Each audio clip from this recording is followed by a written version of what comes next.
everybody out there, too. Phil Hendrie Show here, 1-800-449-8686. David Hall, who is the Vice President of Syndication for the Phil Hendrie Show, has joined us here on this Good Friday. David, how are you? Very, very well, Phil. How are you doing? I heard the opening hour of your program as I was driving into my office, and I want everybody listening to your program today on this Good Friday to know that we want them all to have a great holiday season. And as we mark this holiday season of Easter, I want to tell all of your Christian audience, Phil, something that maybe they don't know. Your audience, Phil, and most of the Christian audience needs to understand something here on this Good Friday. Now, Phil, I know you were raised Catholic, correct? Yes, it was. And I know that Mike, your producer, and Craig Taylor, they were raised in Christian homes. That is correct, yeah. All right, this is something that all Christians listening to the Phil Hendrie Show, and that includes Catholics, should know something, and I think it's important. You might want to sit a little bit lower in your saddle during the Christmas season, or during the Easter season, I mean, because Easter wouldn't be here if it wasn't for the Jewish people. That is true. That is true. They were the first monotheistic faith. God talked to the Jewish people first. The traditional and sometimes anti-Semitic view of Christians has run its course. Consider this. At Easter, what do Christians eat more than anything else? Phil, I'll ask you first. Candy. Wrong. Ask Craig. Craig, at Easter, what do Christians eat more than anything else? Craig, what is the answer? Craig says ham. Bingo. That spits right into the eye of every Jew that ever was. Because as you know, Phil, the Jewish people do not eat ham. Those who keep a kosher kitchen do not eat pig because they consider it to be a filthy beast. But at Easter time, we eat ham because I guess we don't care how the Jewish people feel. Now I'm going to lay something on you that is so... Well, can I ask a question? You know, I want to finish this, then you can ask a question. All right. I'm going to back up. I'm sorry if I messed up your thinking. I wanted to just ask a question about the ham thing. Well, it's true. We sit down at Easter time. See, it's one thing that Christians don't like Jews. That's... Well, I wouldn't say that is an absolute. I'm not here to have a discussion with you, Phil. I'm making an announcement to your audience. I understand. All right. It's one thing that Christians have got a problem with Jews, but it's another thing that we sit down at Easter time and eat ham, as if to say, ha ha. Now I'm going to lay something on you that is so mind-blowing, most of your audience may not recover from. And I want them to know this, because this just might knock them down a few pegs. Are you ready? Yes, we're ready. Okay. Jesus Christ, not some guy south of the border, okay? Right, I got it. Okay. Jesus Christ was a Jew. Well, what? Well, I mean, I knew that. Yeah, but you knew that. But your audience, and this is about your audience, and when you butt in, you make it sound as if I'm talking directly to you, Phil. And well, aren't some of these questions intended for me to respond? Not necessarily. The questions are intended for your audience. Jesus Christ, it's not even a question, it's a statement. I understand. Jesus was a Jew. That's right. And your audience doesn't know that. And well, I will tell you that I learned that very early. And you learned it because you got an education, Phil, that a lot of people didn't get. Jesus Christ was a Jew, so remember that. And remember it the next time you start to bitch and moan about Jews killing Jesus, because the Jews didn't kill Jesus. The Romans did. Romans killed Jesus, not the Jews. Rome was in charge. They made the laws. They enforced the laws. And if anything, you should be pissed off at the Italians, because those are the sons of bitches that killed Jesus. All right, let me jump in and say we have David Hall on, who is a director of programming for the Phil Hendrie Show, and this is our annual Easter message that David delivers to my listeners. Now, our number is 1-800-449-8686. As I mentioned, you'd take calls on this, David? Yeah, I'm here for the next hour, yeah. All right, 1-800-449-8686. And so, our annual Easter message, it's always an interesting one, David, from you. Well, it's unpredictable because I always like to sit and think about what I want to say to people. I write it down, I go through a few drafts, and I hit on this one. Last night I was talking to my wife, and I said, what can I say to the radio listeners of America on this Good Friday? And I'd say something, maybe tell them something they don't know, that Jesus Christ was a Jew, and that the Romans killed Jesus, not Jews, okay? And so the real culprits are the Italians. They killed Jesus. The Italians killed Jesus. The Romans did. The Romans... Well, wasn't it the Jewish people that were calling for the blood? No, the Romans could have stopped it. That guy Pontius Pilate could have done something about it, but he didn't. Pontius Pilate being the Roman governor. Pontius Pilate being the Roman governor. He could have stopped it, but he didn't have the guts. He didn't have the balls, and the Italians always like to tell you about they got big balls, right? Well, not then they didn't. Because they take Jesus up to the top of the hill there and pounded his ass into a board, and that's all she wrote. So the thing that I want your audience to know, Jesus was a Jew. Think about that. When I found that one out. When did you find out about that? Last week. Someone told me. And I went, how do you know that? And they said, think about it. His mother and father were Jewish. I said, well, the father, it was Immaculate Conception. I mean, he was conceived without a man. And he said, yeah, but the mother was Jewish. He was raised in a Jewish home. He's a Jew. Just the way if your mother's Jewish, you're raised a Jew.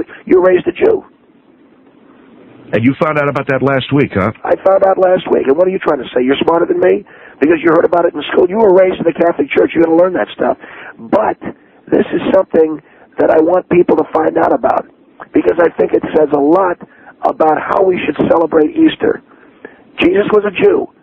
So I think that we should reconsider eating a lot of the things that we eat, and we should reconsider believing the things we believe. Well, David, to jump in here, a couple of things you said. Number one, Christians virtually spit into the face of Jewish people when they eat ham at Easter. That is correct.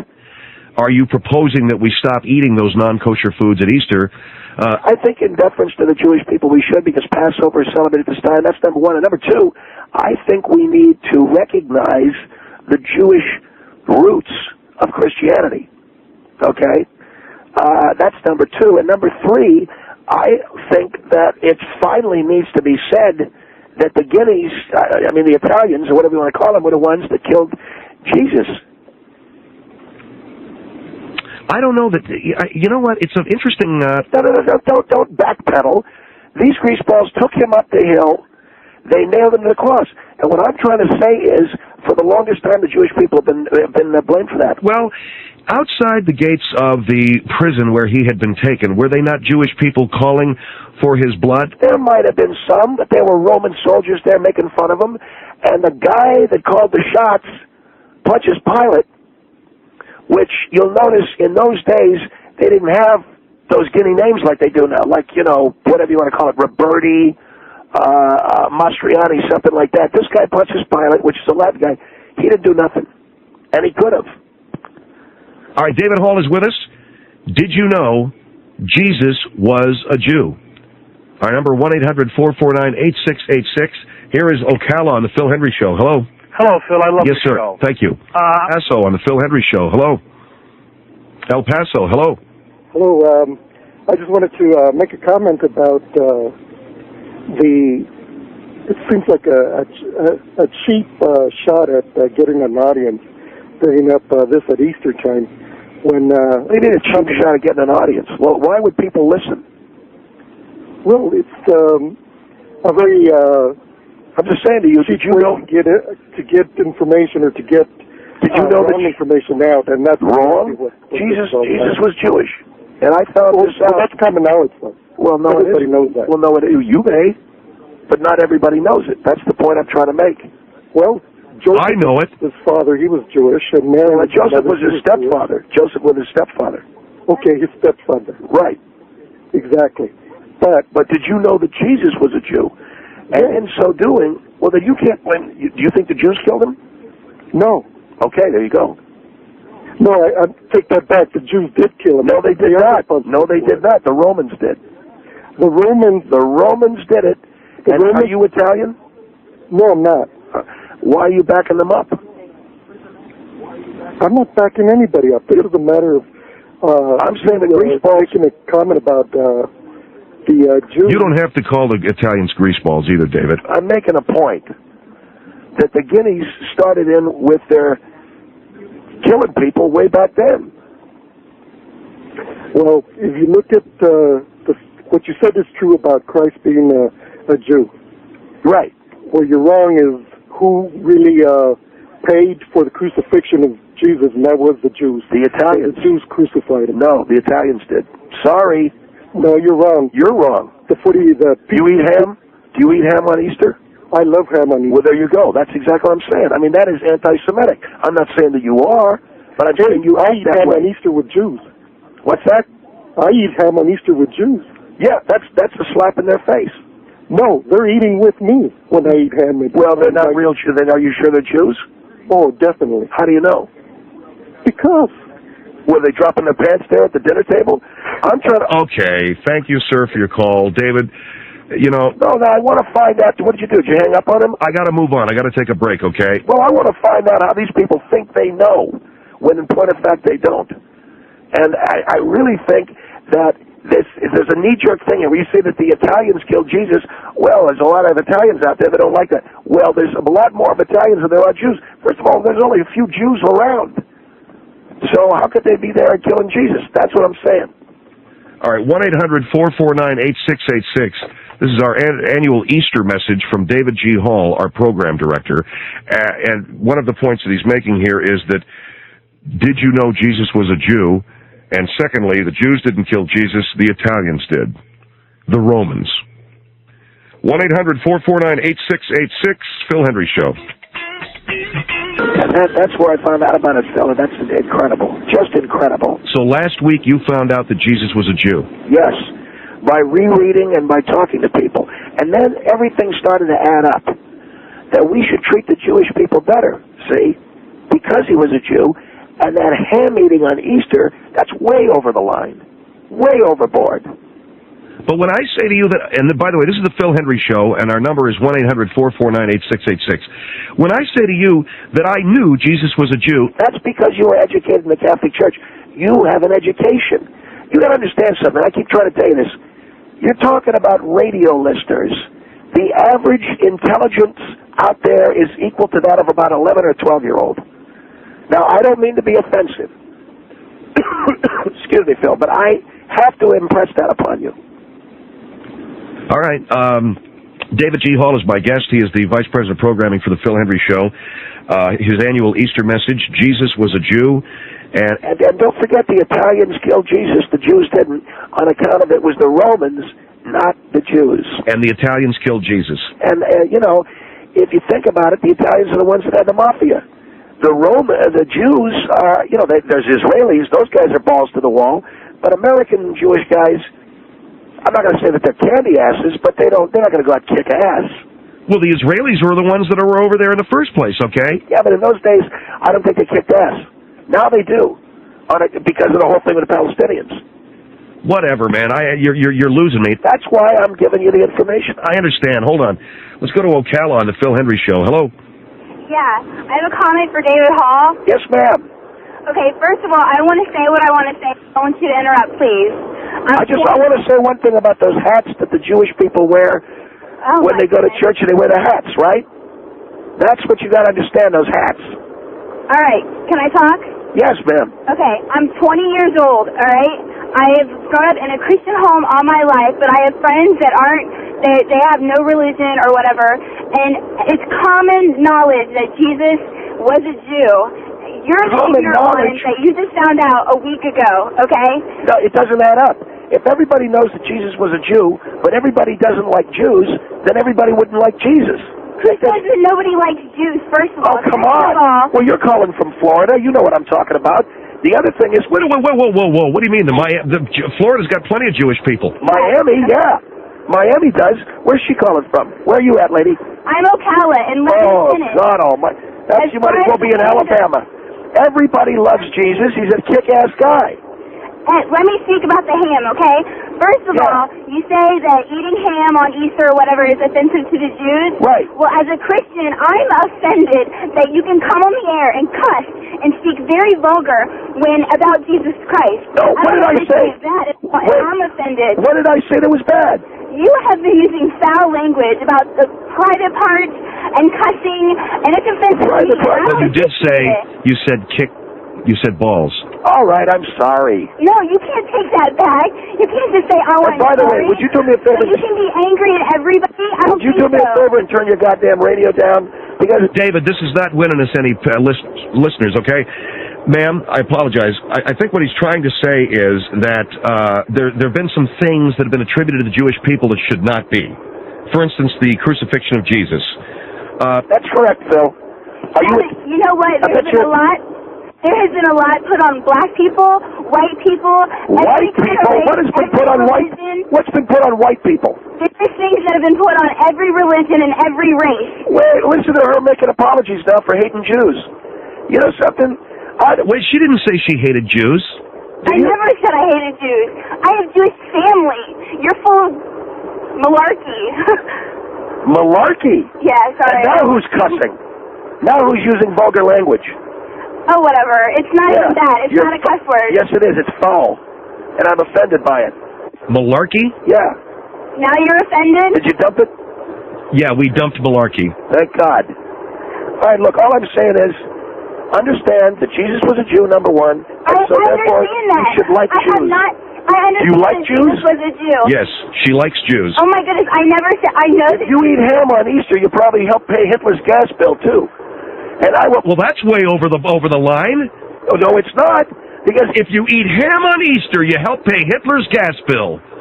Good God! What are you talking? Are you talking to me? Yes, sir. I'm your boss. You know that. Yes, I think that's completely. I'm your boss, and you're talking to me like that. David, don't you ever yell at me. Ain't that right, ma'am? Ma'am? What? Am I right or am I wrong? About what? About him yelling at me. I think people should respect each other. There you go. But you come on here and you don't respect him, and you don't respect the viewers.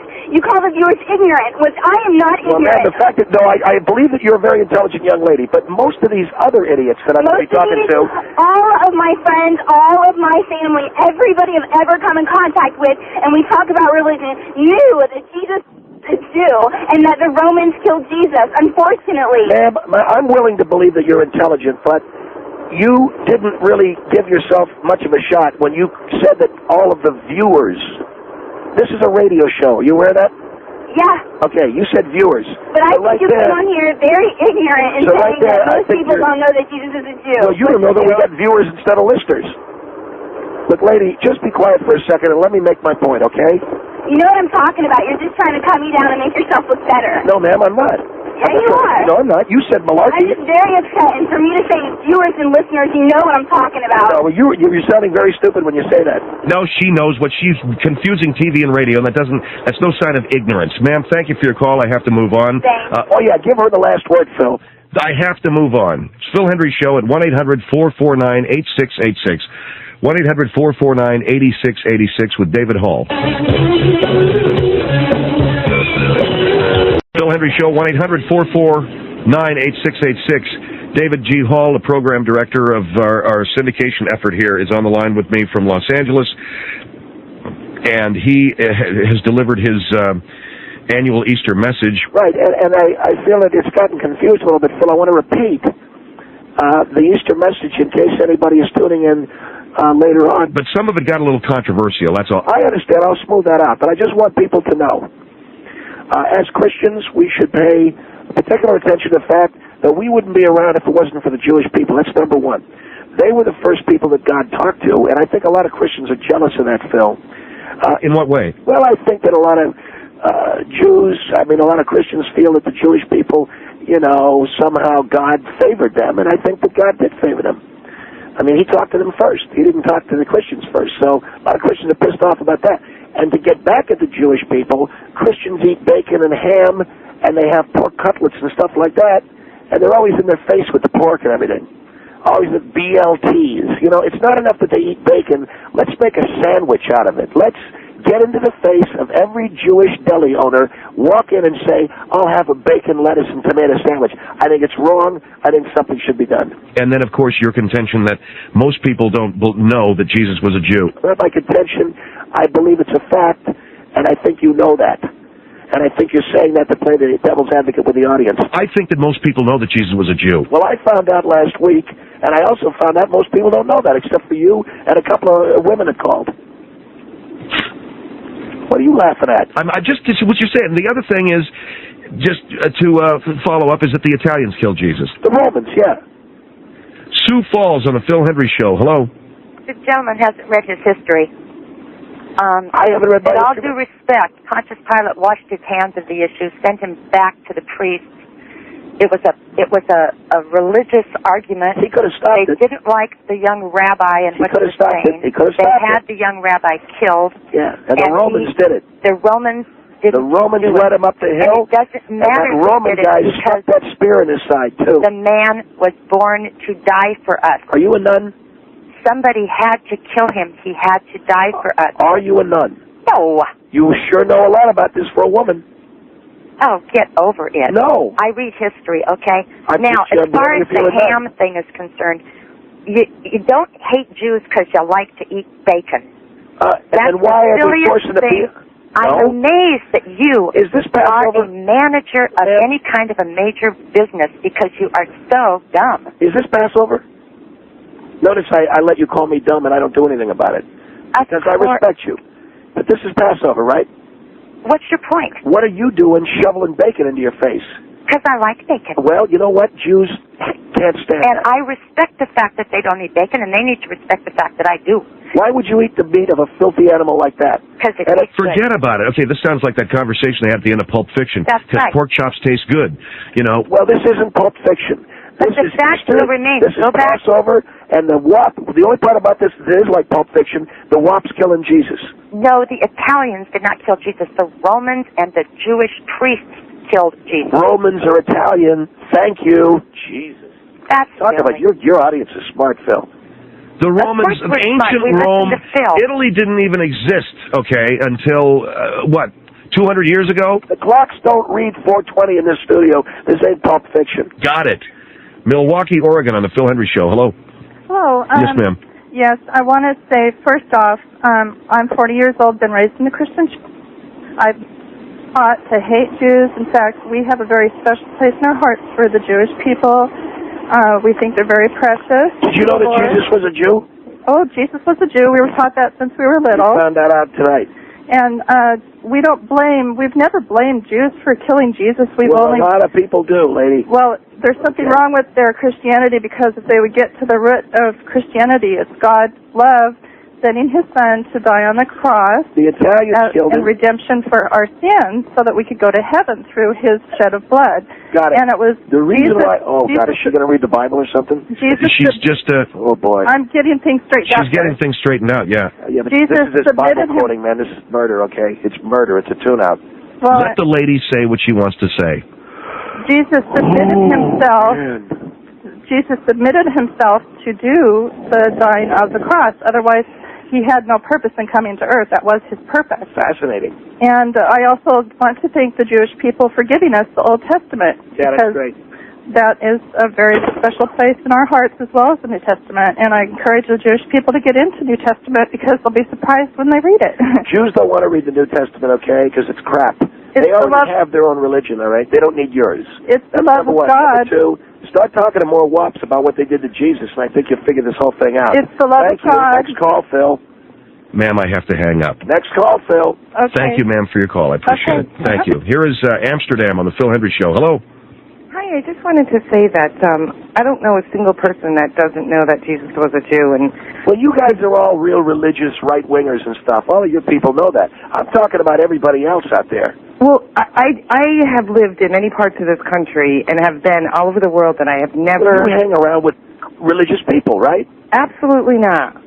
You don't? No, you must be living in a shell if you just found out this a week ago. I found out last week that Jesus was a Jew, so that's why I'm saying to Christians, quit breaking Jewish people's balls. Well, I'd like to see how many people call up to say they've never known that Jesus wasn't a Jew. I haven't talked to one person other than when I came into Phil's studio about Jesus being a Jew. Nobody knows. No one you know. Nobody I know. The 5 people you know don't know, but the 5 people I know. I know a lot of people. Everybody in radio that I talked to didn't know that Jesus was a Jew. Even the Jewish guys that I work for. Well, I'll listen for the rest of the evening. Merry Christmas to you. Happy Hanukkah to your bosses. I'll listen for the rest. Okay, we got that. I'll listen for the rest of the evening and find out how many people called that say they didn't know it. Now, are you calling from Amsterdam what? Thank you very much. Amsterdam, thank you very much. Which is what? Is that in NATO? That's Amsterdam, New York. Got it. 1-800-449-8686. I want to take just a second here to clarify that you just found out last week Jesus was a Jew. Yes, I did. You also believe that it wasn't the Jews that killed, which is fine with me. I happen to agree with you. It was the Romans that killed Jesus. That's right. Well, I agree with you on that one because they're the ones that they had the power. But you're also saying that eating BLTs is a way of insinuating some offense to the Jewish people. How do you figure that? Because the BLT was invented by some son of a bitch that wanted to get it on a deli menu. See, the minute that you get that BLT on a deli menu, you're screwing around with the Jewish people. Wrong, wrong, wrong. It's Easter. It's Passover. Have some respect. And what are you having on Sunday, Henry? What are you guys eating on Sunday? Honey-baked ham. Jesus. That's what I'm talking about. You put one piece of ham in your face on Sunday, don't walk in here Monday. David, my wife makes You put one piece of pork in your face on Sunday, don't walk in here on Monday. My wife makes a honey-baked ham every year. Don't do it. What am I supposed to do? You can have anything other than that. Have yourself a steak. Now I got an anti-Semitic host on the air. Do you know how this can kill this company? You're a Jew hater, and you hold down foot. I am not. I'm having a honey-baked... No, you're not. Having no honey-baked ham. No ham, no bacon, no pork chops with rice. Salt Lake City on the Phil Hendrie Show. Hello. Yes, hi. Yes, ma'am. I have a question. Is this gentleman a Christian? Am I what, ma'am? Are you a Christian, sir? Sure. You are a Christian? Yeah. How long have you been a practicing Christian? Have you gone to church as a child and everything else? Yeah. And you just barely found out that Christ was a Jew? What are you talking about? Well, you don't walk into church every day and they don't say, here is our Jewish leader, Jesus. Nobody ever says that. Oh, sir, I teach Sunday school. Well, you teach Sunday school. You see what I'm saying? You guys are educated. I'm talking about the run-of-the-mill idiots. I was baptized as an infant. I'm a Christian. Okay, sir. Well, you know what? You eat ham? What? You eat ham? Do I eat ham? Yeah. Well, for Easter this year, we're having steak and lobster. Okay. Oh, Christ. Lobster. Well? What's wrong with that? That's not kosher either. Oh, that's Why right. Why is that not kosher? Shellfish is not kosher. Why not? I don't know. Ask the Jewish people. It's not. It's a bottom... First of all, the reason why it's not kosher is bottom-dwelling. It eats garbage. All shellfish are bottom-dwelling garbage eaters. It's like eating a cockroach. What you're going to eat for dinner on Sunday. It's like eating a cockroach. You teach and you don't know that that's not kosher? Sir, you know what? Something. You're not that much of a teacher. You're eating shellfish and ham. I am not eating ham. Do you remember that book by Dr. Seuss, Shellfish and Ham? No, sir, I'm not. It was all about hating Jews. No, sir. Dr. Seuss didn't hate Jews, okay? Well, sir, crap. Listen to yes, me. green eggs and ham. What a Jew hater. Yes, ma'am. Sir, yes. I am not a Jew hater. Well, then you better start learning about shellfish. Sir, will you please let me finish? Learn about shellfish. Sir, learn about let shellfish. me finish. Learn about shellfish. Sir, I have listened to you. I'm asking you for the same respect just to listen to me. All right, man, can I ask you, we're going to give you all the time you want. I have to take a break, but I want to come back to you, okay? Thank you. Look at that. Henry's cutting you off. What do you think of that? I'm not cutting her off. I'm going to give the lady the time she wants. I have to take a break. Hold the line, please. Phil Hendrie Show at 1-800-449-8686.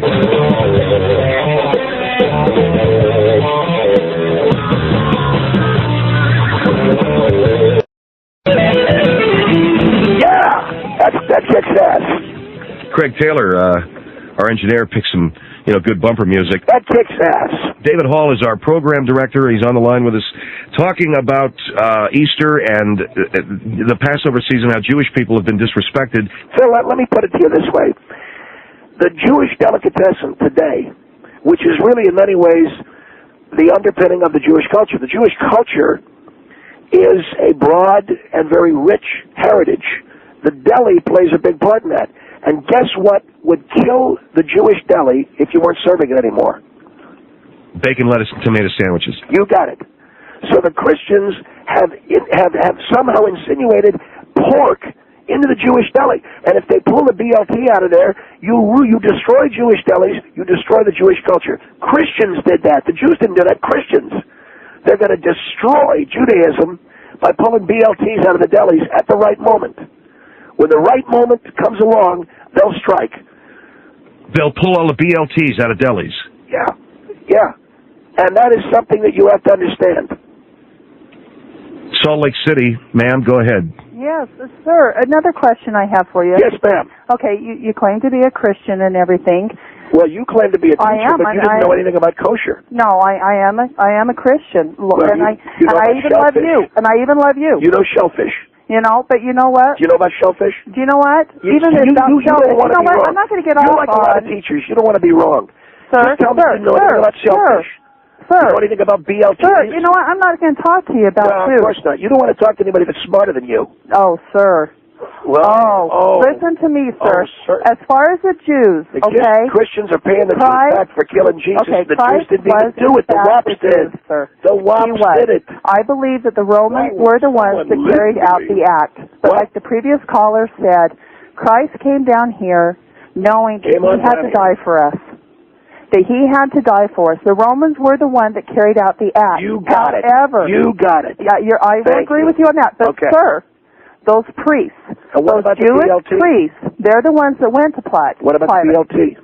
Sir, they're the ones that went to him and told him the things that they had. By the way, they're called rabbis. You know, you really are very uneducated when it comes to Jewish people. Okay. Jewish priests, they're called rabbis, and shellfish ain't kosher. All right, next call, Phil. What do you mean, what about the BLT? She don't know nothing about BLT. Well, sir, why are we talking about food? Because I don't understand why we're getting off on pork. What pork you're doing, sir, you're taking a subject. You are taking a subject, sir. No, ma'am. You know what, sir? Listen. What? You know what? What? I disagree with a lot of what you're saying. Thank you. But that does not change the fact that you love me. I do. Thank you. I do. And I love you am too. a Christian. And I love you. I love you very much. I love you very much. And I live it. I love the Jews. I love the Italians. I love the Romans. I love the Wops that killed Jesus. Boy. Well, you know what? It had to happen. Well, it had to happen. I love you. If it wouldn't have happened, sir, we'd all be. I love you and I want you. What do you think of that? I love you and I want you. You want me? Yes. I'm not even. What is that supposed to mean? She said that she loved me. I do. I love you with the love of the Lord. And I love you. And I want you. What is wrong with that? Want me as in which way, sir? I want you to show me how you love me. How would you love me? How I'd love you is I would let you voice your opinion. I would let you... Well, let's say you and I were having coffee. Huh? Let's say you and I were having coffee. Okay, we're having coffee. That's fine. I'd probably buy your cup of coffee. That's it? What are you doing, man? She's telling you that she loves you. Just shut up for a minute. Is that it? That would be it, yes.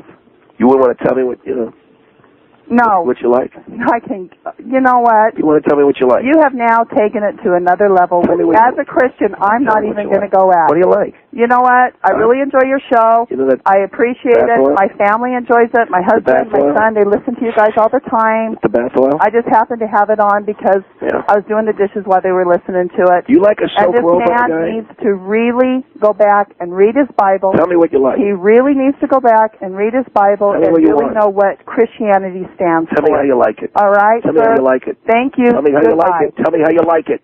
God. She loves you, man, as a Christian. She didn't tell me how she likes it. It ain't about that. It was about... Well, what was it about? It was about the talking about... You know we're talking about Easter? I brought it up. I know we're talking about Easter. Silmar on the Phil Hendrie Show. Hello. Hello. I'd just like to say that this whole conversation is very hypocritical because... Like that? Well, sir, you're calling everybody idiots, and it's obvious to me that you've never even read the Bible. You can't get through the first chapter or the first book. I know how the Bible Excuse me, starts. let me finish. If you can keep your mouth shut, I'll be done in a second. I know how the Bible starts. If you, sir, would read Matthew, the first book in the New Testament, you can't get through that book without realizing that Jesus was Jewish. Secondly, sir... Where does it say that? Read the whole book, okay? No, I'm not going to quote scripture to you because then you'll cut me off. Okay, you're making it up. You're making it up. You're making it up. What does eating anything have to do with Easter? Because the Jewish people do not celebrate Easter. It's not part of their Passover. And what does it matter what you or anyone else eats on Easter? I got the Bible on tape. Is it in there? I don't know. The Bible on tape? Yeah. I read it myself. I don't need anyone to read it. I got that Bible on tape. It's so boring. It put me to sleep.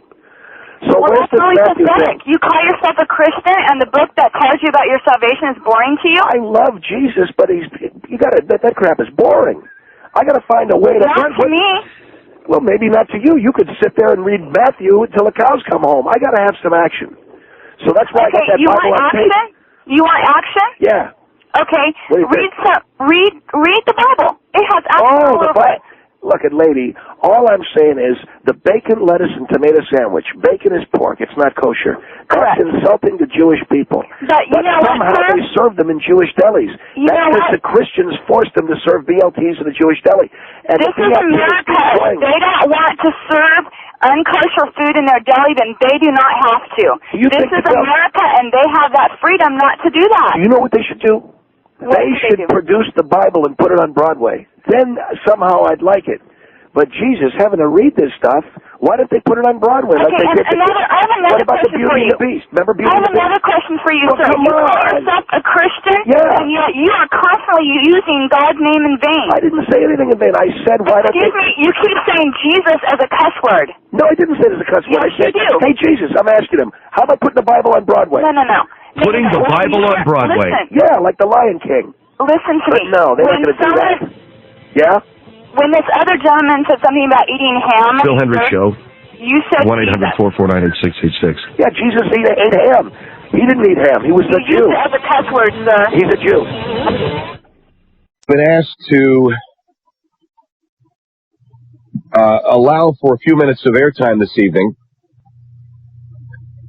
to further discuss the Y2K problem and situation. Now, we've dealt with it, I think, about as much as any radio show can deal with it. Last night, we did 2 hours on it. However, having said that, I also recognize there are other considerations, and this is being done throughout the building today. David G. Hall, who is the Vice President of Syndication for the Phil Hendrie Show, is on the line from his office, his home office this evening. David, how are you this evening? I'm very good, Phil, and I want to thank you, and I want to thank your listeners for allowing me to participate this evening in bringing some information, I think, to your listeners that I don't think has been brought so far to the radio with regard to the Y2K problem. Well, you know, and if I could just say this, David. Certainly. We did 2 hours on Y2K last night.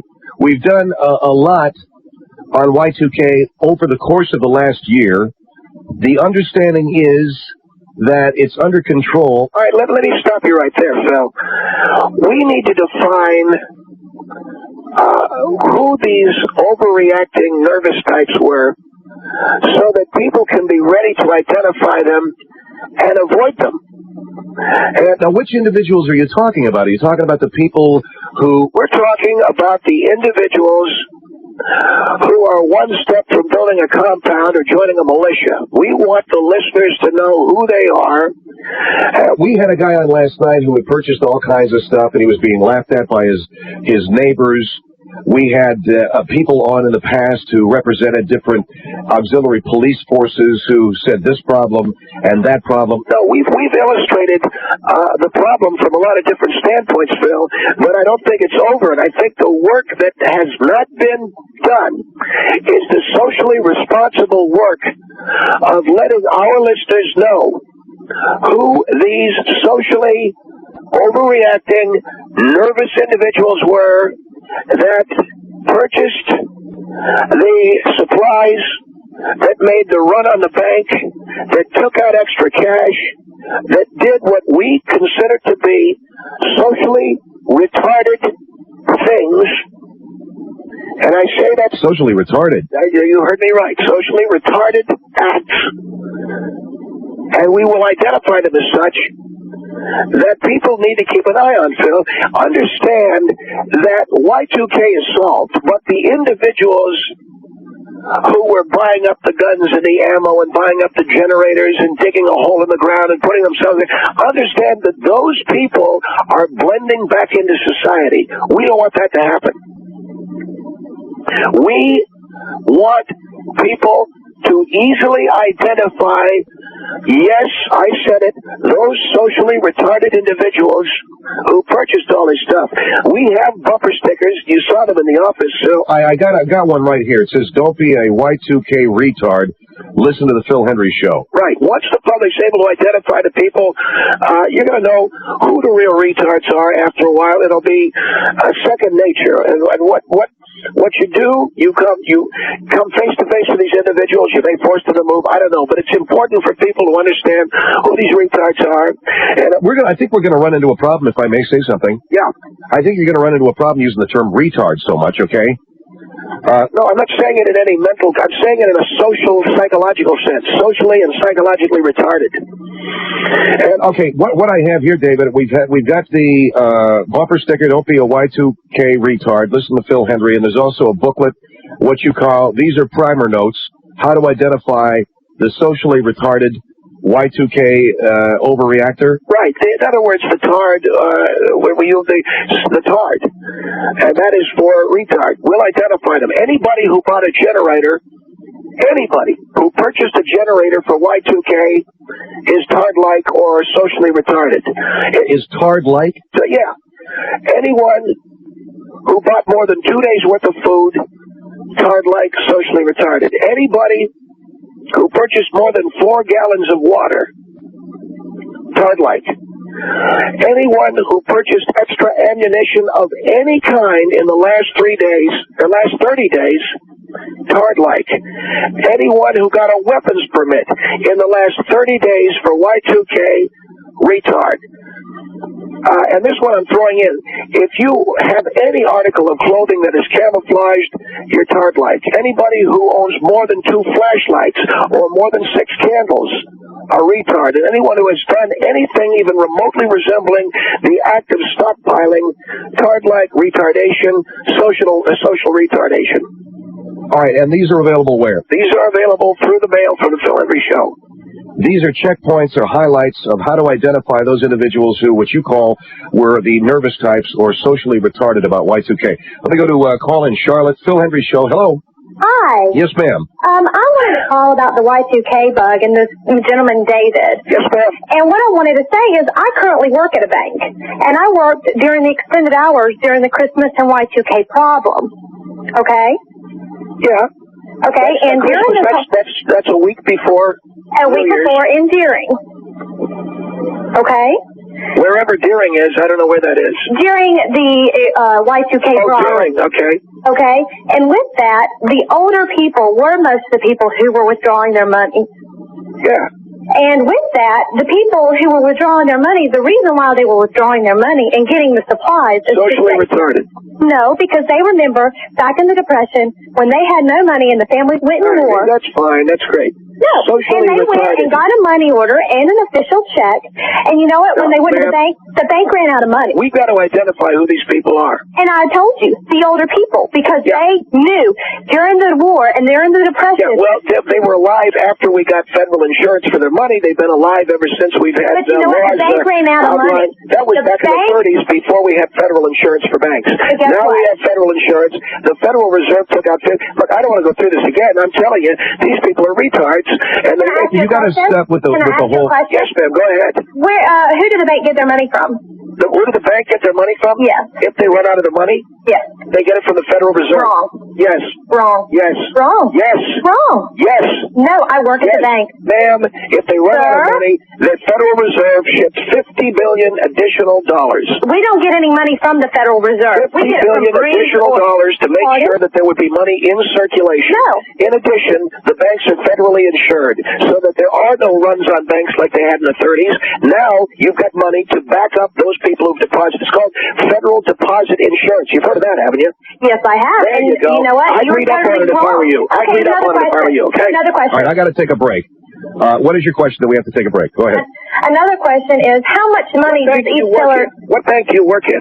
I'd rather not say. What are you doing? Like, you work the drive-up window? No, I do not. I am actually... Boy, you want to, like... I'm a college student going through college, and I work as a teller. What kind of grades you get? This is stuff you ought to know. I do know. How much money does each teller have, and how much do they have? I know that you guys don't run out of money. And you tell those old people who are getting retarded... You want to know how much money each teller has? Who cares how much you got? $25,000 each. You better have enough. No. So when those old people come shuffling in and they want to draw all their money out, you got to have it. That's when the logical bank tellers tell them that, you know what, if you have a safety deposit box, get the money out if you feel more comfortable and put it in your safety deposit box. Or you can get a money order. And you know what, you try to tell them. These were the ones who were making the run of the thing, and they were getting everybody freaked out. You got to know who they are and where they live. The lady is saying that they're elderly people, that most of them were older. Oh, come on. They weren't the ones buying the generators. Get out of here. How old are you? How old am I? Yes. 31. Okay, you're not old enough to know. During that time, How old are you? Can you shut up and let me talk? How old are you? I'm 21. Oh, Grandma Moses here. 5 years old. Grandma Moses, you got it all figured out at 21. My grandfather is 75 years old. Hold the line. Hold the line. Hold on. This is what I knew would happen if we started talking about this again. Phil Hendrie Show at 1-800. We're talking about Y2K and a list of what Mr. Hall calls indicators that your neighbor might be socially retarded. If he bought a generator for Y2K, if he bought more than 2 days' worth of food, more than 4 gallons of water, purchased extra ammunition, he's a quoted, I'm quoting here, tard. Or tard-like. 1-800-449-8686, Phil Hendrie Show. KFI AM 640, more stimulating talk radio. David G. Hall, Vice President of Syndication, with me this hour. And we have compiled a list here on the program. I have not, but our programming staff has compiled a list. And I did not see this, and I'm a little bit concerned, David, that I didn't see the list. Well, Phil, it's nothing that we were able to check with you before you went on the air. But this is a list, how to identify the socially retarded nervous types who were overreacting to Y2K. And if you go on to say that anyone who bought a generator for Y2K is a retard or, quote, tard-like, purchased extra ammunition, and so on and so forth. And you have bumper stickers, don't be a Y2K retard, listen to the Phil Hendrie Show. I find it a little bit upsetting that... Well, Phil, let me interrupt you. We got a couple of these nuts on our block. Okay? A couple of nuts meaning? A couple of these guys that bought generators and stuff, and I keep an eye on them. And that's what we're trying to communicate to your audience tonight. How to identify them and how to keep an eye on them so they don't get out of hand and they don't start in with their generator buying. That's what this is about. All right, just the word retard is... Socially retarded. There's absolutely nothing wrong with it. All right, Philadelphia on the Phil Hendrie Show. Hello? Hello? Yes, hello. Yeah. I think he's socially retarded. Who, me? Yes, you. Why am I socially retarded? Well, listen, explain this to me. I mean, you didn't prepare at all, right? What's to prepare for? They had guys out fixing the computers. Well, they didn't have people all over the news. It wasn't all over the papers. They didn't put books out about it. Yeah, a lot of people panicking, but they had guys fixing it. No. It wasn't a thing of panicking. It was called preparing. They had people fixing the computers, man. It was all over the news to prepare as if it were the same thing with a winter storm. I'm talking about anybody that bought a generator. Well, I bought a whole generator. I bought a wind-up radio. I listened to my mother and people from back in the Depression what they went through. You bought a wind-up radio. Oh, yes, I did. I bet you feel really stupid today, don't you? Nope. Come on. Get a load of this lady, Phil. She bought a wind-up radio. Well, I mean... Come on. With a wind-up light, too. A wind-up light? Yes, I did. I bet you got a roller skate key, too, don't you? No. Look, what I'm My grandson does. David, I don't... Come on, you know it's funny, Phil, don't you? What we're saying it's not here funny. I don't think you're funny at all. I think you're hysterical. A wind-up radio. You ever heard that, Phil? I think you need to put the I've heard of a wind-up radio. Look it, ma'am, all we're saying is we're identifying people who bought a couple of gallons of water, sure. People who bought some food, not a problem. I'd like to identify you. Any nut that went out and bought a generator. Your neighbor because you had nothing if anything had happened? You're telling me you went and bought a generator? Yes, I did. Come on, David. Oh, come on, have some fun. That's not. Is that one of those hand crank jobs? Funny at all. You got one of those cars you crank from the front? No, I don't. You wear a corset? I'm not that old. You wear a corset? No, sir, I don't wear a corset. I don't need one, but I think your mouth needs one. You buy extra ammunition? I think that... no, why would I buy extra ammunition? David. No, shut up. I'm talking to Lister. You buy what? Why would I buy ammunition? Well, that's everybody else is doing that. Where I live, my neighbors, they all bought things to make sure we took care of each other. But guess what? If you lived on my block, we wouldn't have helped you out. Guess what? You didn't need to help me out because they were fixing the problem, Sadie. And another thing. That's not what they were saying on the news. They told people to be prepared for at least 3 days. Yeah, that's not buying a generator. You can get by with candles for crying out loud. What do you need a generator for? Not people that have kids. Kids, what do you need a generator for 3 days for? To make sure in case you need it lighting, in case you need candles. Excuse me? Candles. Oh, well, you said that I shouldn't have more than 6 candles in my house. You need 6 candles for 3 days. I also like candles, so I have a lot more than 6 candles, and that's not for Y2K what else do you need a generator for? I told you exactly why. For lighting for 3 days? Come on. In case it lasted longer than 3 days. It wasn't going to last longer than 3 days. When was the storm? 92, 93? You're a retard. That we couldn't even get out? No, don't you dare call me retarded. You're retarded. I think you're socially retarded. How old are you? How old are you? 49. Figures. Well, it figures that you won't tell me how old you are. Hey, lady, look. There was no problem. You ran out, got a generator. Where do you live? In Philadelphia. All right, mark it on the map, Phil. David, I said to mark it on the map. You don't have to mark it on the map. I'll tell you what, I would tell Phil Hendrie my address and phone number and where I live. Ma'am, he's telling me that I certainly wouldn't let somebody like you know. We got a tard in Philly. I'm awfully sorry. Yes, don't apologize, Philly. All right, listen. I think a lot of people know who it is. Don't apologize. Ma'am, thank you for your call. Thank you. Did you mark her on the map? I got it marked on the map. With the push pins? Yes, I got the push pins. Okay, good. Tell Schaefer 1 tardation in Philly and 1 tardation. Hold on for a minute. Did you get that? Did Schaefer get it? He's got it. 1-800-449-8686. Okay, read the thing again and then go to a break.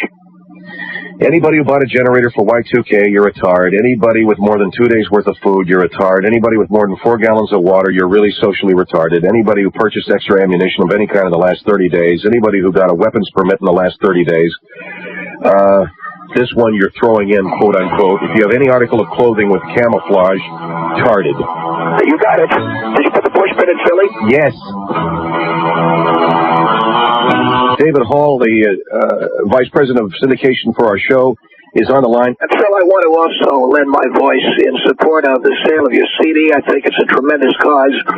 And I think if a lot of these Y2K nervous Nellies want to put their energy into something worthwhile, why don't they get up off their rear end and buy your CD this coming Friday night and put the generator away and put away your freeze-dried food and, get off the socially retarded list and get with the human race. Okay, again, the word tard is a little strong, all right? Well, we're using it. Your opinion tonight, Phil, is appreciated, but it's getting in the way. I want to talk to these people tonight who have concerns like I do that they got some of these tards on their street. That they have tards on their street. That's right. All right, Wausau on the Phil Hendrie Show. Hello? Wausau. Hello, yes, ma'am. David. Yes, hi. Nice to speak to you. I've never called into this show before. I've never even listened to it. I tuned in tonight, and I'm just really disappointed that someone like you who holds such a position can be such a social misfit. I mean, I don't understand, ma'am. We've identified over the last 3 days these retards that are out there buying generators. So? This is America. They what have are a right you talking to do about? they want Yeah, to. they have a right to do that, and we have a right to know who they are. So that we keep an eye on them. That's why these people are one step away from joining a compound and a militia. We want our listeners to know who they are. You know, it's one thing to be prepared. It's one thing to be prepared for a couple of days. Going out and getting a generator and extra ammunition. Come on. What are we talking about here? Catch-20. This isn't on the beach. So? Who cares? Why do I think my neighbor next door stockpiles food? Why do I care if he buys a generator? Maybe you're one of those people that stockpile food, huh? No, I'm not. My husband works in the computer industry. He's an MIS major. Did you stockpile food? Yes no, or no? I did not. Yes or no? No. You didn't answer quick enough. I did not stockpile what is that supposed to mean? I have 2 young children. You had a generator? No, we do not. Why not? Because I didn't really think anything was going to happen. There you go, and neither did I. Who are these retards that think that there was something going to happen? They're not retards. We need to identify them. See, I think that it's so juvenile that you're even saying retard or David, I have to say... kind of term for people when I was in grade school. Phil, I'm going to ask you to be quiet while I'm talking to the listener. But I agree with... Would you please just shut up while I'm talking to the listener? Go ahead, ma'am.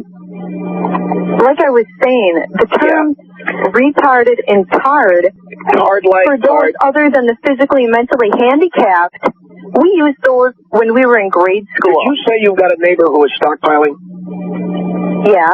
You better keep an eye on him. I don't have a neighbor who's stockpiling. I don't care. You said you did. I said, why should I care if I did have a neighbor who is stockpiling? Keep an eye on the guy. He's I don't know. I don't even know my neighbors. I don't care. You don't know your I'm neighbors. a busy housewife. I'm home with my children.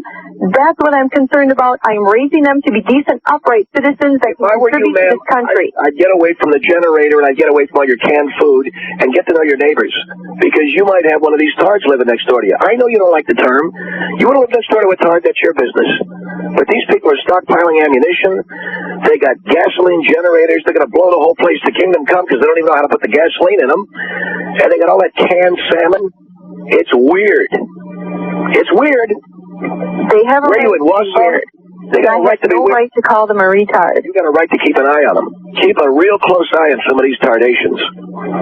You know, if I was next to you, you would be the one I'd be keeping an eye on. You scare me. I'm not the guy stockpiling ammunition and sardines. I got a guy in my street. This guy bought a case of sardines. Get a load of that. So? Maybe he's got a pregnant wife. Guess what? That's weird. That's what we keep an eye on. Well, look at David. You know, if the guy wants to a case of sardines, number one, is not all that much. I'm sorry? A case of sardines isn't all that much. You buy a couple of tins of sardines, I understand that. Anybody buys a case of sardines has got a mental problem. Hello? I really feel sorry for you. Anybody there? Hello? You're really pathetic. Hello? Hello? We're listening to you. Oh, giving me the silent treatment, huh? All right, thank you, ma'am, for your call. Yeah, we're giving you the silent treatment. A case of sardines, you think that's normal? Oh, man, I feel sorry for you, pal. You know, my wife likes sardines. Yeah, I've met your wife. Let's not go down that road. And what is that supposed to mean? Let's just not go down that road. What is that supposed to mean, you met my wife? I met her. Let's stay away from that. Maybe we can talk about it. Yeah, we'll talk about it later. Olin on the Phil Hendrie Show. Hello. Hello? Yes, hi. Hey, I want to talk to him, David. Yeah, how you doing, baby? Hey, how you doing? Good, sweetheart. You're the retard, okay? It took me 30 minutes to get home, and I listened to you on the radio from work. You listen to me on the radio? I run in the house to call, and I kept calling just to talk to you. You're the retard, okay? No, I'm not. You're the one. You got that. You got a gas generator? You got a generator? You let me talk for a minute. You've been talking all this whole time, okay? You've been talking the whole time. Let somebody talk. Go ahead. Come on, impress me. You retard. Impress you. Yeah, come on. How am I supposed to impress you? You're judging people, huh? Who you think you are, God? Huh? Do you believe in the Bible? You don't, do you? Because if you do, You see what the world's gonna come to. Oh, yeah. It was supposed to come to that on January 1st, and it didn't, did it? Excuse me? It was supposed to come to an end on January 1st, and it didn't. Look, you know what your problem is? When you fire up that generator, open up a window, okay? Because I think you're sucking too many of those fumes. Hey, excuse me, can I talk? I think you got barbed wire around your house. Can I talk? I've been listening to you forever since you got on the line. Yeah, I hope you have. You have that barbed wire around your house? No, I don't have barbed wire around my house. I bet you got a chain link fence around your house with some of that avocado-colored carpeting, too. Hey, listen to me. Can I talk while go ahead. You can talk. When you take a breath, breathe. All right, I just took a breath. You're judging people. They're taking care of their families. Oh, no, they're not. Hey, do you know what's going to happen tomorrow? How are you going to take care of your family when it's the end of the world? How are you going to take care of your family at the end of the world? Mr. Smartass. What's going to happen tomorrow? You know what's going to happen tomorrow? You don't know, do you? The sun's coming up. You don't know. Yes, I do. You need to get a life. Yes, I do. Everybody. I got a life. I'm not sitting there eating canned sardines and firing up my generators to see if it works, okay? Hello, can I ask you a question? Generators need gasoline. Where are you going to get that? Who cares about generators, man? Listen to me. You got about 6 of them downstairs. You better start getting about them. Your husband bought 6 of them last night. Oh, whatever. Yeah. You don't know nothing about me or my family, so stop judging, okay? Well, I do know this. You ain't nobody to me. The end is nigh. Huh? The end is coming. Oh, yeah. Yeah. You better believe it. I know it. Because you regret what you're saying. I don't give a crap. Judge all these people, you have no conscience, do you? Don't start messing around with people's religious beliefs. I'm not messing around, so what if the end's coming? I don't care. Hey, it doesn't bother me. It bothers me that he's judging people. Well, I'm judging people. Hey, can I ask you a question? Are you a tard or not? Yes or no? Hey, you're the retard. I just told you that. You're the one that with the social thing going on here. You're the social retard. Can I ask you something? Go ahead. Okay, hey, when did you start up your organization? My organization? Well, your little bumper sticker stuff. You got the bumper sticker your stuff little clubhouse. About 2 years ago. Hey, you're the one with the compound, not me. Hey, you're the one that's got to have the funny handshake to get into your house, not me. Well, what the hell are you talking about? You know what I'm talking about. You need a funny handshake to get in your house, don't you? Whatever. Don't you? I don't know what you're talking about. I know what you're talking about. You don't let people into your house unless they have the funny handshake. You don't do nothing. You know what? I'll tell you what I do is I run this organization. I run the organization. Look, here's the list.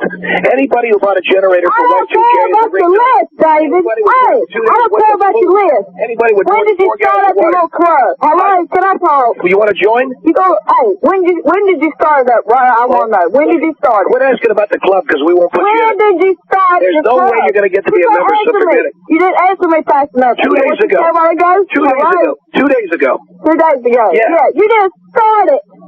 You started December 31st, 1999. My club. I don't want your little club. Yeah, you do. I got more things to do better than that, okay? You got more, what are you going to number all the cans of sardines you got? That's so funny. You know what? You're childish. I'm childish. I'm trying to keep people from being jackasses. You shouldn't even put him on the radio. Why don't you get upstairs and number all those cans of hearts and palms you got? All right, okay. Thank you very much for your... Don't you hang up on her. I'm loving this one. What'd you say? I just want to get that off my chest. Get that off your small chest. You're on my small chest. Okay. Kiss my ass. Kiss North Carolina. Kiss your big ass. Okay. Well, that was great. Yeah, that was real great, man. Well, what are you yelling about? What am I yelling about? What's that all about? Get it off your small chest and kiss your big ass. That really helps, man, when I'm trying to get people here to listen and stay with the show. That really helps. Hey, look it. We're identifying all the tards. Where was she calling from? I don't know. She was calling from North Carolina, Asheville or something. Get a push pin in Asheville. Oh, will you knock it off with the push pin? I said to get a push pin and put it in Asheville. Give me the push pins, Tony. How many we got? We got a push pin in Philadelphia, and we got one in Green Bay. All right, put one in Asheville. Okay. How many we got? We got 3 tards. There you go. Where are they? Green Bay, Philly, and Asheville. All right. We're on the way. Santa Rosa on the Phil Hendrie Show. Hello. Yeah, you know, I'm pretty upset for a couple of reasons. One, I live in Santa Rosa, which is I'd be upset too. What? I'd be upset too if I lived there. No, wait a minute. It's a rural area, so it's an area where you want to make sure that you're going to be able to have the things that you need, like a well. Do you know what's your name? Is it David? Dave? Yeah, David. Yeah. Do you know what a well is? A well? Yeah, it's something. No, I don't. No, I don't know what a well is. It's something that if you're not on the water system, you put a hole in your backyard about 200 feet deep, and you need a pump to fill water up. A swimming pool. Yeah. And David, come on. Well, look at the guys asking me stupid questions. I'll give them wait. Yeah, well, wait a minute. I've got a family of 7 people. Okay. Hey, that's your problem. And so what am I going to do if the electricity goes out and I can't get the water up from my well? I thought you'd get one of those hand pumps. That's what you said. Yeah, I've got a you're going to be my hand pump. I mean, I'm going to be your hand pump. You try to go down 200 feet with a hand pump. Do you know anything about pressure? Well, why don't you make it a little more shallow? You're not. What is he's talking about a well. Wait. We're kind of drifting off the point here. Number one is you're the guy that started in with your hand pump and your well. Okay. I'm trying to say I'm doing something very responsible. Okay. I want to take care of my thing. Which is what?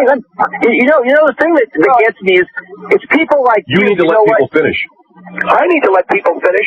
The point is this. The point is we had people working on the Y2K problem for 5 years, and this guy had no faith whatsoever in the people, the good technical people that were solving the problem. No, but he went out and got himself a generator and a hand pump and all this other crap, and he's blaming me because he's got 8 people living in his house. Wait. It's not my fault either. David, I know people like you. You know, you're the kind of person that I've been talking to the last 6 months, the last year, and they don't do. Wait, listen.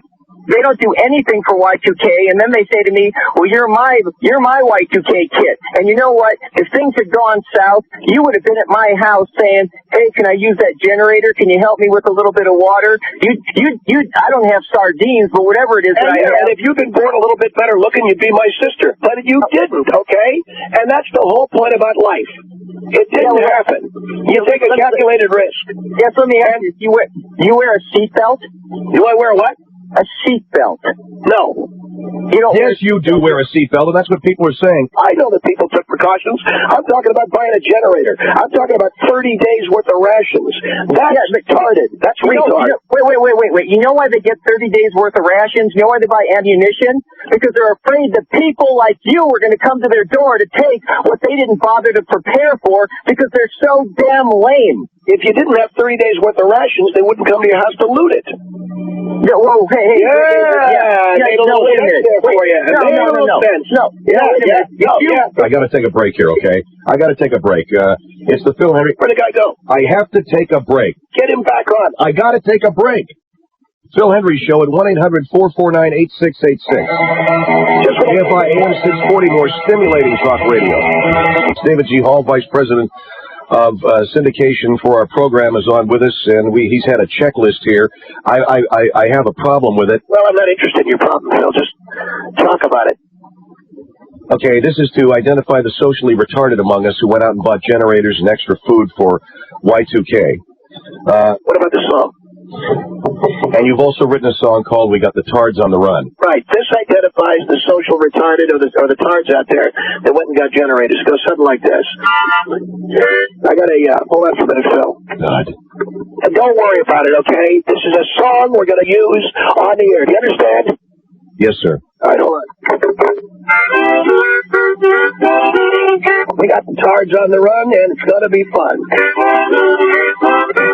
We got the tards on the run. Go get my gun.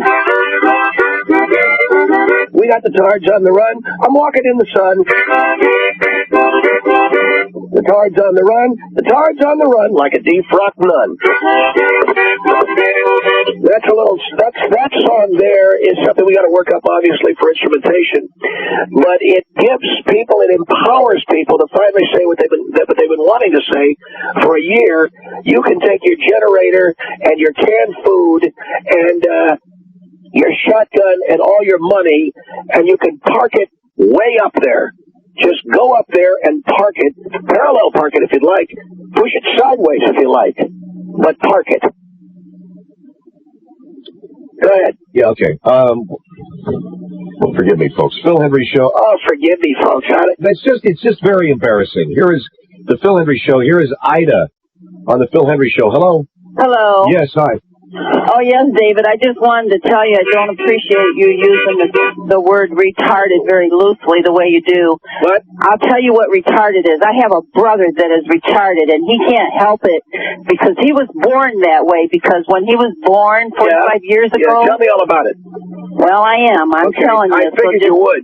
Hush your mouth and listen. Oh, boy, this is going to be long. Come on, it's not David. going to be long. Is this going to be long? And I hope you don't get paid for doing this, because you need to do other things like read the Bible. I happen to be the vice president of syndication for this show. Now tell me about your brother-in-law. No, it's not my brother-in-law. It's my brother. But when my brother was born, my mother had to wait because there was a lady ahead of her that was delivering twins. Where, in a phone booth? No, at a hospital. Whereabouts was this? Oh, this was in Ohio. This was about 45 years ago, and my mom kept saying, the baby's going to be here, and the nurse took and clamped her legs shut, and because of that, it forced the baby back into my mother's womb, and he is retarded to this day. Did it pinch his head off? You know what? I think you're a little sick. That's what you said. No, David, I said it cut the oxygen off. She said that the lady squeezed her legs together and pinched the kid's head. No, it squeezed the oxygen off, and because of somebody's mistake 45 years ago, he is retarded. So, I wrote a song for your brother. You need to get better terminology, and you need to do better things like study the Bible. The kid squeezed his head. All right, David, please, okay? A little respect for what the lady's talking about. I read my Bible. I believe in the Bible. Do you know what the Heavenly Father's name is? I bet you don't even know what his name is. Yes, I do. Do you? Yeah. Well, come on, let's share it with everybody. Oh, like nobody knows what his name is. Like it's a big secret. Yeah, I think he probably is. G-O-D. Oh, that's a title. That's not his name. You have a name David, don't you? This is what I'm talking about, Phil. These are the nuts that we got to watch out for. Yeah, right. Yeah, go ahead, make sure you put a push pin in for Monroe, Michigan, okay? Well, if you hadn't pitched up because I want to be there on that map. You want a push pin, Phil? She's a tar. That's right. Ma'am, please. Put it in, Phil. David. That's right. I said to put it in. Where are you calling? Right. Monroe, Louisiana? No, Monroe, Michigan. Monroe, Michigan. Right. This is the upper Whereabouts north. Looks like we're going in a line now. Whereabouts is it? I don't know where that is. Let's see. It's like... yeah, make sure you get it right, Phil, so we know where she's I don't really know. I've only lived here for 2 years, so I just tell you it's not too far from Detroit. About 50 miles I'll put it near Detroit. There you go. Now we got a nutcase in whatever you call it. No, we got a nutcase running this show that shouldn't be talking the way he does because he doesn't know what retarded is. I'll tell you one thing, I never pinched a kid's head off. Well, that's good, but you know what? You're going to have to pay for your remarks someday. You mark my words. I'm on this show. I'm paying for it right now. Yeah, well, you don't have to worry about me listening to your show. I just happen to turn the radio on and... Hello. KFI AM 640, more stimulating talk radio. I got a couple of people hanging on from last hour who wanted to get on the air. Philadelphia, hi, you're on the Phil Hendrie Show. Philadelphia, hello. Yes, I am so disappointed in this program this evening. I have listened to this station in Philadelphia since it was WCAU and was owned by CBS, and I'm so, it's just such... Can I ask you to turn your... Would you please allow me to finish? You need to turn your radio down, ma'am. Please allow me to finish. Yes, ma'am. I'm so extraordinarily disappointed in what I'm hearing on this station tonight about people are retarded and everything. And the woman who had the retarded son, and that man said, did he get his head squeezed by a lady pushing her legs together?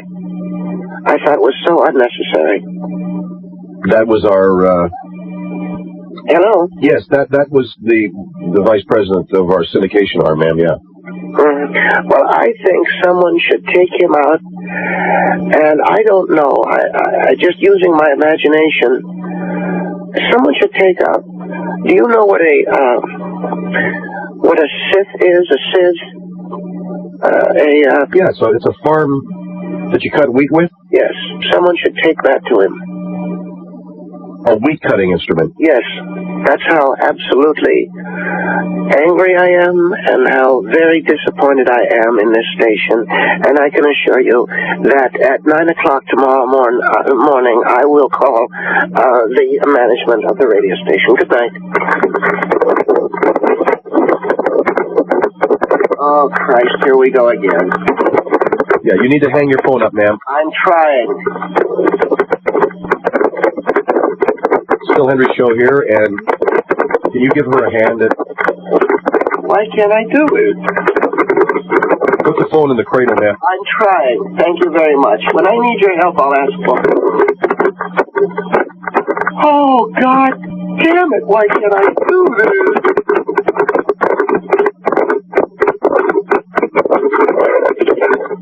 Oh, thank God. Ma'am? What? The phone is not hung up. Bullcrap. No, it's not bullcrap. The phone isn't hung up. Otherwise, you wouldn't be able to be talking to me. You know, this has only happened to me lately. I take Parkinson's medication. If I could suggest something... Just shut your mouth. We have a lady in Philadelphia who can't hang her phone up. Your show has done enough damage tonight. Would you please... Done enough to upset me and many of my friends. All of my friends listen to this. I can't hang it up, goddammit. May I make a suggestion? What? Put the phone in the cradle. I'm trying to do that, for Christ's sake. If you put it in the cradle where the little button is... I'm sorry? Put it in the cradle where the little button is, it'll click off. Put it in the cradle where the button... Yeah, in the cradle of the phone, there's a button or something. Put it in there, and you'll be able to hang it up.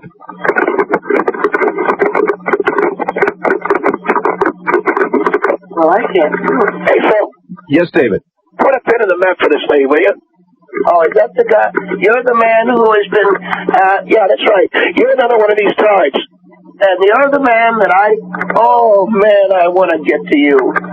Yeah, put a pin in the map for her, Phil. Come on, David. Put a pin in the map. How many does that make? That'll be 6. We got 2 in Philadelphia. There you go, 2 in Philly. How dare you call me a pride? I'll be on the phone tomorrow morning. You'll be on the phone tomorrow morning if you can get it hung up tonight.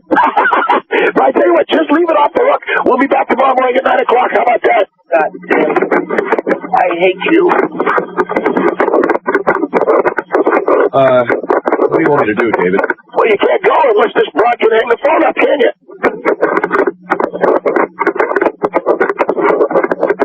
I can't do it. This is great. I'll see you later. Right. Ma'am, can you find the button? I can't do it. I'm just going to leave the phone off the hook. All right, well, then tomorrow morning, just pick your phone up, and there should be someone here who can take your complaint. I'll do that.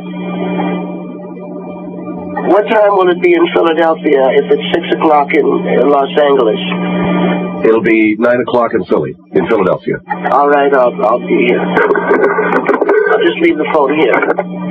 Right, but I have a show to do, so you're going to have to be quiet. If you can't hang your phone up, you're going to need to be quiet now.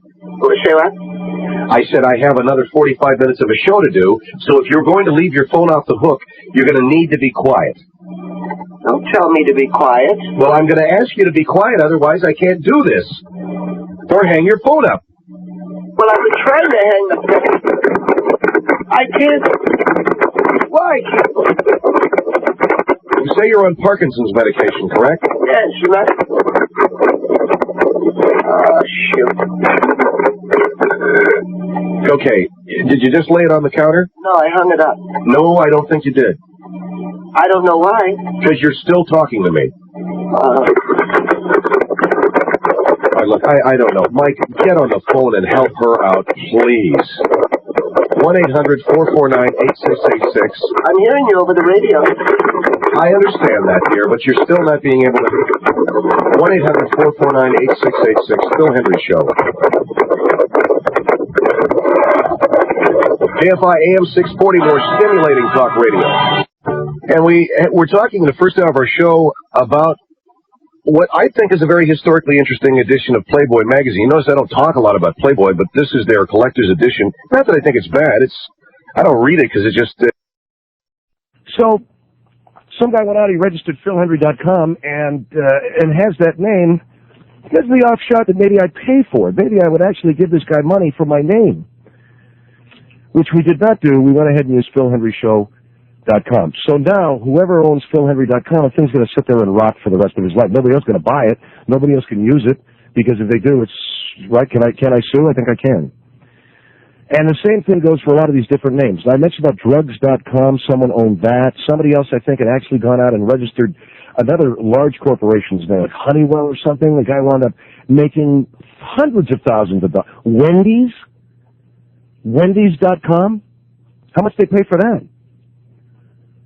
Wendy's registered several different for themselves so that no one would be able to do that. Or this guy registered all kinds of different permutations of Wendy's. One night he woke up, honey, I've got it. This is the answer. This is the answer. I'm going to go out and register all them burger names. I'm going to tell you. Oh, you go back to sleep. No. And they sued for copyright infringement, and they won? How do you do that? See, they're not using it for anything. The guy if he's registered the domain name Wendy's.com and he's not using it for anything, my understanding was, and all the people that I talked to at I think I was over there at the Pub and Grub the other night, celebrating Patty's 40th birthday party, a real classy joint. We played pool and drank, I think they had this, when I asked for a martini, the guy just poured vodka straight up in a glass. I didn't like a martini, and then he threw some ice in it.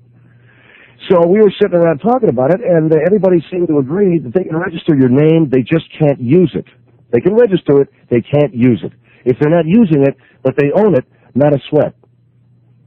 Now, there's a few legal cases going on, but you got to understand something. For those of you, again, like myself, who don't know anything about this, suppose your name is Ed Blow or whatever, they can register your name, and they will own that. And if you decide to start your own web page and you want to go get the name Ed Blow, guess what? Ed Blow's owned by somebody else. You have to pay. Now, it might not be a lot of money. A friend of mine had to pay $75 for his name. Like, you know, say you have friends, you can start a domain, you can start to register all of your friends' names. Huh?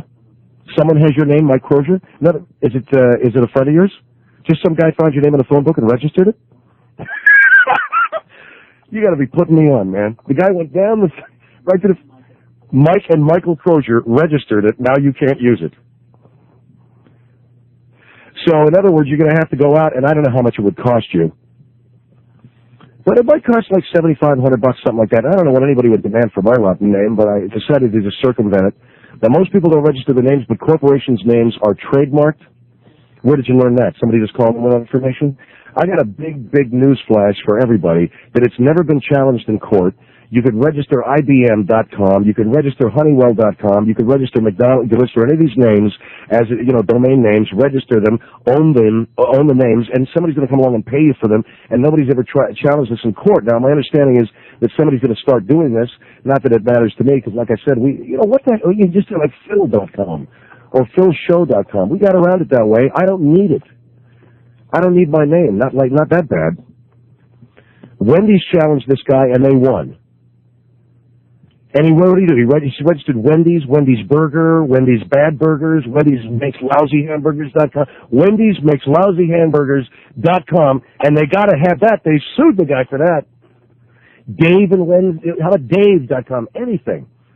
You make yourself a nice piece of change. This guy who had registered simply drugs.com, $900,000. I just read where there's a professional golfer named Steve Elkington. This guy went to use his name for a website. Guess what? It's owned. This guy registered every single name at a PGA Tour.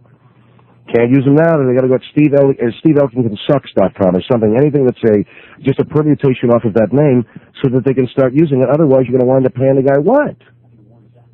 WarrenSapp.com. Are you going to register his name? Somebody took Warren Sapp's name.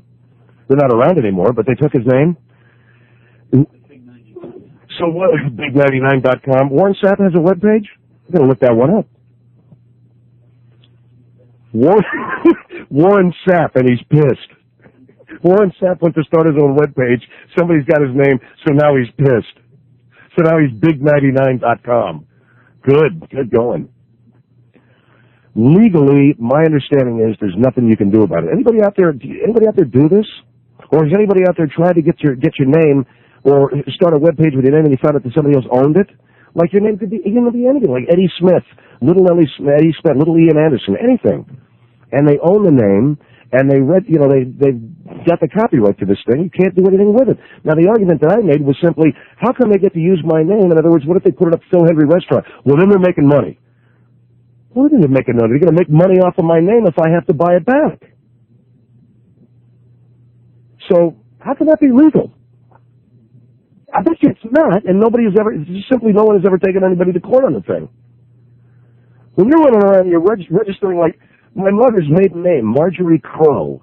Somebody's got that name. My mom wanted to start her own webpage. My mother's 86, but she wanted to start her own webpage and go into all the Sybil tapings and where are the hot spots in Laughlin, Nevada, Margie Crow's webpage. No, she can't do it because somebody owns her name. Marge Crow's hot spots in Laughlin. And the next bus to see the Sybil taping in Hollywood. And what else, and where to go and score good weed in Laguna Beach. I'm kidding. Sort of. And all the good art classes you can take in Dana Point. You can't do it now. Someone owns that name. So now it's got to be Margie's Hot Spots in Laughlin or just Margie's Hot Stuff or just Margie. My Little Margie. 1-800-449-8686. 1-800-449-8686. Has anybody ever tried to buy back one of these names and it's cost you like a lot of money? Like maybe 900 G's? Drugs.com. Is that beautiful or what? There's a cat, man. At least a year of his life is set up. 900 G's? It would take about 1 year of your life. Take care of it for a year. All he had to do was register drugs.com. And it was bought by, I don't know who. McDonald's. Phil Hendrie Show, 1-800-449-8686. Hi, Phil Hendrie here, 1-800-449-8686. There's a Judge Joe Brown. Is that the show that I saw today? You know what they ought to have? They got Judge Joe Brown. I'm looking at this guy ripping these two people. And I don't know what it was about, but they're in an argument about something. I don't know. It was like the divorce court, I think. They were screaming at each other. He's not a man, and she needs him. She's suing him for not being a man. I think basically was what it was. Judge Judy, Judge Millane, is it Mills Lane? Why did they cut through it all and have the Judge Heinrich Himmler show? And now Judge Heinrich Himmler, boy, he's got some he'll rip you an ass. Judge Himmler! Just do it. Just get it over with, because these people, they're obviously letting themselves in for this for a certain amount of money, and some of it's obviously very contrived. And the abuse is unbelievable. So just cut the guy, the Nazi hanging judge, Roland Freisler, the Roland Freisler show. They got that piano wire, just string it up. Right now, after they're talking about the Judge Roland Freisler show now, Jews in the dock. Here we go. Let's get another one. It takes so much crap from these judges, they better get paid. Lots. Here is Marietta on the Phil Hendrie Show. Hello. Hey, good evening. Good evening, sir. How's it going, Phil? Fine. Listen, I was getting some quality time in here at the office. I own a systems integration company just outside of Atlanta, Georgia. Quality time, huh? Yeah, if you can call it that. In other words, you're working overtime. That's it. You guys were talking about the domain name registration issues. And I've had some direct dealing with those particular cases. For example, Coca-Cola Company. We ended up contacting a gentleman that filed for the domain registration of Coca-ColaCompany.com. Mm-hmm. And basically, he had to give up the name. Why? It depends on how the company is registered, whether it's registered locally by the state or nationally. And having working with Steve Raines, who's one of the top 3 franchise attorneys to take a communication. What about people's names like PhilHendrie.com? Well, I really don't know. Well, I do. Somebody owns it. They do? Yeah. Well, that's what I heard you say. Yeah, there you go. Well, it seems to me that you had rights to that name before they... That's what it would seem. ...decided to... But they got it, my man. What do you know about that? Well, I don't know. That's worth looking into. Okay, I will. Irvine, hi, you're on the Phil Hendrie Show. Irvine. Hi. Hi, how are you? How you doing, sir? Oh, okay. I was just calling again about the, just like the other gentleman was saying about the domain names. Yeah. As I got here in front of me, it's an article that states in August 1999, the United States Senate passed an Anti-Cyber Squatting Consumer Protection Act. It's Bill SB 1255. Let me look that up, SB 1255. And it's supposed to protect against things that you were just talking about. Really? I wonder why it doesn't. Well, I'm not too sure if they're actually enforcing it. Well, I'm sure they're just beginning now to enforce it. So, and it just started in August. And matter of fact, just before it passed, Gateway just paid $100,000 for theirs, according to the article here. Okay, thanks. That's really all I had to say about it. No problem. Sorry I brought it up. 1-800-449-8686. 1-800-449-8686. Phil Hendrie Show.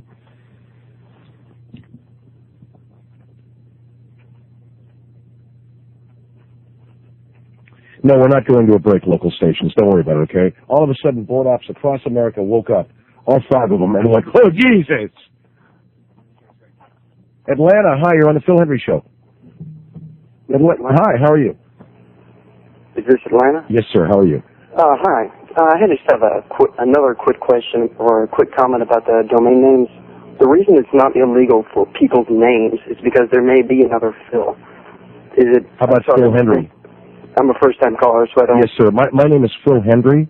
Phil Hendrie. So there might be another Phil Hendrie in the phone book. Hendrie? Right. Okay. So, okay, what? So, okay, it's all right because there might be 2? If there's 2, then he's registered both of our names, hasn't he? Yeah, exactly. And he got to it first, so first come, first serve as far as that goes. Why is that? The only question I have is why is that legal? You know, in other words, that's my name, isn't it? Yes. Why do I got to pay him for my name? It might be somebody else's name. What you're speaking of is the dealers that deal in these domain names, people that do it for a living. Yeah. I don't particularly agree with that, but it's a loophole that's allowed to do it. Okay. And there's another political case between GeorgeBush.com and GeorgeWBush.com. GeorgeBush.com was registered before he was running for president. Wow. And that one turned out, there's some interesting things on the site about George Bush trying to get the name back. So an interesting thing would be political candidates for... All right, thanks very much. God, am I sorry I brought this up. Not that it's you're bad people, but forget it. Anyway, visit I think it's philhendrie.com. It was supposed to be up, and it's not. There's a brick wall with my kisser there, and apparently it's working, but maybe it ain't. Now, we did have an unofficial. Was it working? philhendrieshow.com, excuse me. That's working? Well, I went to it one day, actually today, and I tried to log right into the site, but there's a brick wall there I can't get through. You just went there. Maybe you just got it going. Anyway, it's philhendrieshow.com, and we had a guy who was doing an unofficial fan site for us, Webmaster Bill, and we hired him to do the official site. So I understand it has some very interesting things in there, far more interesting to look at and to peruse than this topic we've been doing for the last half hour. But I thought it might help. I thought it might help my peace of mind to know that I could maybe get I don't care. I got a hold of that, by the way. I've got my little CD that I go home and 686. We have the Vice President of Syndication on the line here. Is he there or not? Yes. On the line right now, David G. Hall. David, how you doing? Well, I was doing all right, but it sounded to me like Is he on? I can't hear him. You there, David? Yeah, I'm right here. I can't even hear him. Put him on hold. Maybe I got the wrong phone. David, you there? Yeah, I'm right here. Well, what happened? I don't know, man. What is wrong with you tonight? Can you hold on for a minute? What the hell are you doing? Just hold on, okay? What is that? Hold on, please. I got to put you on hold. Jesus,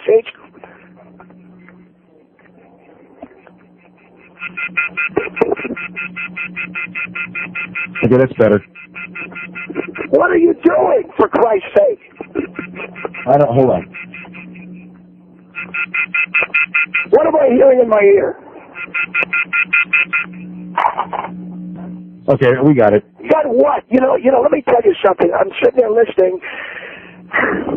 You know what? I just as soon have you go home early. Look at... You know, because I'm listening to your show here tonight. Yeah, I understand that. We had a problem with a phone connection. Yeah, but everything is falling apart on you tonight. What happened in that 8 o'clock hour? You mean 8 o'clock Pacific? Who gives a crap? What happened in the 8 o'clock hour? I had an old lady on... Mavis Lennon, is that the broad that you got? Yes. What did she do? She did a thing called Interesting Tidbits. Yeah, I heard it. What was the problem? Well, I just thought it wasn't any good because she was saying, here's who I think is clear as a $3 bill. Right. And you didn't like it? I didn't particularly like it. And what was... Well, let me tell you something, because I heard the first half hour. What was that domain name thing? The domain name thing was the fact that my name, PhilHendrieShow.com, is up and running. The website? Yeah. All right. And I said to the audience, do you know anything about domain names? Because the name Phil Hendrie is owned by somebody. Right. Well, you know something? I tuned in about 5 or 10 minutes into that, and it was bad. I understand that. It was really bad. And I'm going to tell you something else. You're on the air tonight in Atlanta. You know that? I know. We went on the air in Atlanta, and I thank the people in Atlanta for listening. Well, I would think that you'd do more than just thank them. I would beg their indulgence, because that was about as piss poor. But I will tell you this much, Phil. Either you come to the show prepared, or we can get somebody else to do it. You understand that? Yeah, I understand it. I don't know what happened there. What is wrong with you? What's going on? I don't know. I guess I need to have a guest or something to talk to. I can't. You can't what? I guess I'm. Are you in your car right now? Forget about where I am. You can't what? It's tough for me to. Jesus Christ, you know something, Phil? I feel like I'm your head shrinker. You're on the air right now. You can't what? I can't talk to the audience about stuff like that. It's boring to me. Well, it was boring. It was boring, for Christ's sake. You're on there talking about, hey, does anybody out there know about domain names and how they're registered? Then you got 3 guys calling in, droning on about their about copyright law, for Christ's sake. What is that? You have got to come to this show with something more compelling than that. Do you understand? Are you listening to me? Yes, I'm listening. Okay, and again, I feel like the bad guy here because, you know, what's happening. You're making me into a maniac. I'm on your show. You're 2 hours into your show, and I got to come on here and talk to you like this. And I don't want to have to do this, Phil. But you can't come on the air talking about that internet gig crap. And if you get an old lady on there who wants to talk about who's clear as a $3 bill, fact of the matter is it's a lot more interesting than that internet stuff. Nobody wants to talk about that. But a lot of people have, computers. I don't give a good goddamn if they got a lot of computers. The fact is they don't want to talk about it. Not on the radio. Domain names. Holy Christ. Don't you understand? We've got you set up now where you can really hit a home run. And what are you doing? Well, hey, everybody, how about we talk about domain names, and the fact that I need to buy my name back. Boy, that's real relatable, Phil. How many people in your audience got to worry about that? What, you mean having their names? Having their names registered by some schmuck, and then they got to buy it back. How many people do you think have to worry about that? Not too many, I guess. Hey, bingo!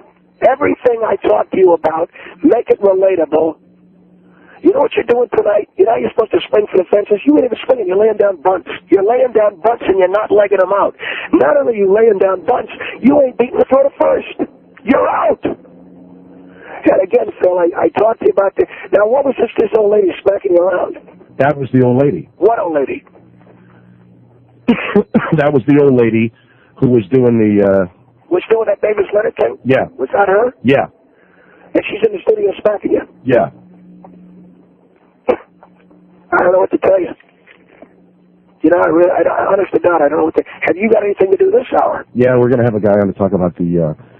Don't mumble it. We're going to have a guy on to talk about the parking problem at the Playboy Mansion. What is that? There's a parking problem at the Playboy Mansion. Hugh Hefner and his Playboy... Here's what I want you to do. I want you to do this every night before you go out. And again, I have to ask the forgiveness of the audience tonight that I got to get on here and talk to you like this. But the fact of the matter is that you are stinking it out so bad that I had no choice. You understand that, don't you? Yes. All right. Here's what I want you to do each and every night. I want you to come into my office and show me what it is that you're going to talk about on the air, who you got for a guest, what the subject matter is. Because I could have saved you from that domain. Did you think about doing that before you went on the air? Yeah, because I tried to get on my website tonight, and I knew that we had to use the Phil Hendrie Show thing. You know, we had to register a new name. Right. And you were going to talk about that on the air? That's what I did. What else you got? I got I talked about this. I talked to this kid about. The thing in Scotland? Yeah. How'd that go? That went okay. All right. So what you've done since what? You've been blowing since 8 o'clock. Yes. Whew. Boy, buddy, I don't know what to do. What else did you talk about? I talked about the kids' touch football game. The kids' touch football game. Well, I mean, it's I thought it was relatable because of the kids. Everybody's got kids, you know. Not everybody. What was about the touch football? They had a tournament yesterday at Crespi High, and I talked about the couple of games that we went to, and what? And the fact that I turned into a football dad, yelling and screaming. Here's what I want you to do. I want you in my office every night before you go on the air. You got that? Yeah. And I want you and Schaefer to come in with a list of the stuff you're going to talk about. You understand?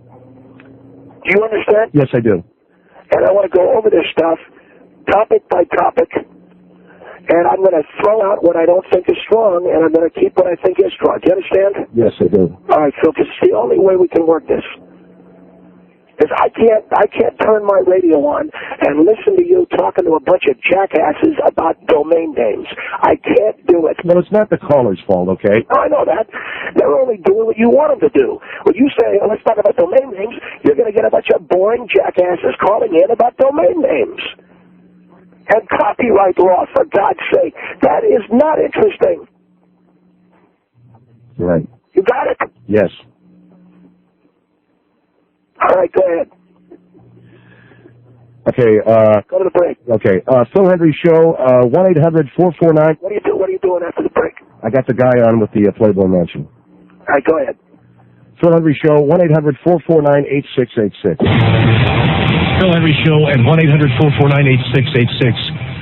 I have Charlie the Fountain, who's a media buyer. He's an advertising buyer. He's going to come on here in a moment and talk about something I think is interesting.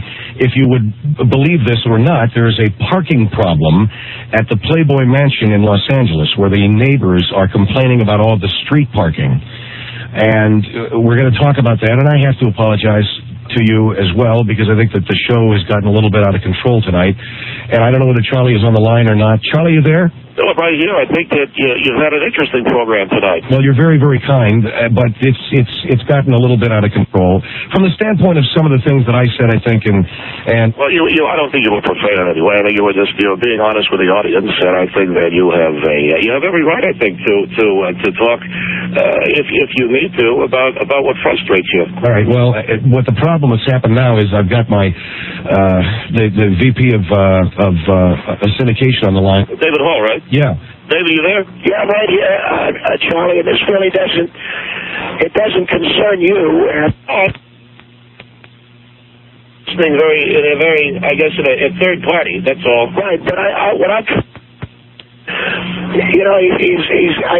think he's a little bit out of control, as he mentioned, okay? Well, I think you need to let the kid be out of control if he has to be. Not to the point where it starts to sacrifice the quality of the show, you understand? Well, the other problem is that I've got people calling wanting to talk to you about this. About what? Talk to you about the way you're talking to me. Look at Phil, you know something? I think that'd be interesting. Well, Charlie, I'm not asking your opinion right now. I'm not here to talk to your listeners about something that is between you and me. You understand? Why don't take the calls? What? Why not take the calls? It'd be interesting to hear what they have to say. Because that's not why I'm here. It's to tell Phil how to get his show back under control. Well, I think he's been very honest. I think it's very compelling. And am I talking to you or am I talking... Where are you, Phil? I'm right here. I have Charlie supposed to do an interview and everything else, and I got these calls. About what? About the way you're talking to me. About the what? About the way that you're talking to me. About the way that I'm talking to you? I think what you need to do, David, seriously, is take it in the office. I'm not asking you, am I? Well, let me tell you something. I purchased a lot of advertising on your radio station. I appreciate that, Charlie, but I'm not talking to you about that. I'm talking to Phil about... Well, we might as well do something with these phone calls, okay? What? We might as well do something with the phone calls. About what? They asked me about my method as a manager? We might as well, is all I'm saying to you, okay? Well, what about the interview you're going to do? Because Charlie brought it up. Let me just take one of the calls, all right? What are you afraid of? I'm sorry? What are you afraid of talking to these people about? I'm not afraid of a goddamn thing. I'm trying to talk... Well, then talk to the people on the phone. Go ahead, take your phone calls. But I want you to know something's between Hendrie and I, okay? I understand that, but you might as well take the phone calls. Let me take one here. Bakersfield, you're on the Phil Hendrie Show. Hello. Yeah, this guy is your boss. He is such a pompous ass. Well, that's name calling. That's name calling. There's a better time and a better place to humiliate your on-air public in front of their audience. All you do is sit and push the pencil. These are the guys that are making your money. Lady, this guy came into the show tonight, and he was completely unprepared. And I don't think he was unprepared. I think he had maybe a half hour that didn't go well for him. I don't care. I don't care. I want to be able to talk to my host. I'm listening. You're the one that came in acting like a retard and ruined the whole show. David, you ought to listen to what the lady's saying. Listen, I enjoyed the show up until you called. I'm talking about the fact that he came on at 8 o'clock and started talking about domain names. In the name of Christ. And what's the point? The point is that's dull. It's dull, okay? What do you do in your spare time? What do you do? Lady, that's what I want to know. Let me tell you what some people have an interest in that. It's just like some people had an interest in the game. Some people, no, I'm talking about... Am I not your audience? Am I not your audience? Lady, you're one person out of millions. Well, and I'm sure if you keep taking phone calls, I'm not being the only one. I think you're an ass. You know what? We're not talking about... You need to not call your station. We're not talk to your on-air personality. You need to call them into your office and talk to them, not on the air. You know who you're talking to? I don't care. I don't care. Do you know who you're talking to? Do you know who you're talking to? No. You're talking to David Hall. I'm the vice president of syndication for this show. Yeah. I'm not some guy pushing a pencil. What is this supposed to mean to me? All I hear I'm not some guy changing the oil in your car. I don't hear you. Some guy changing the oil in your car. I don't laugh at your joke. I don't even know who you are. I know your on-air personalities. They're the ones that is paying your whole corporation. So be thankful. Be thankful to them. Don't humiliate them on air. What is wrong with you? You're supposed to be some general manager and you treat personnel like that? May I say something? Shoot. I'm the man. Okay? There is no other above me.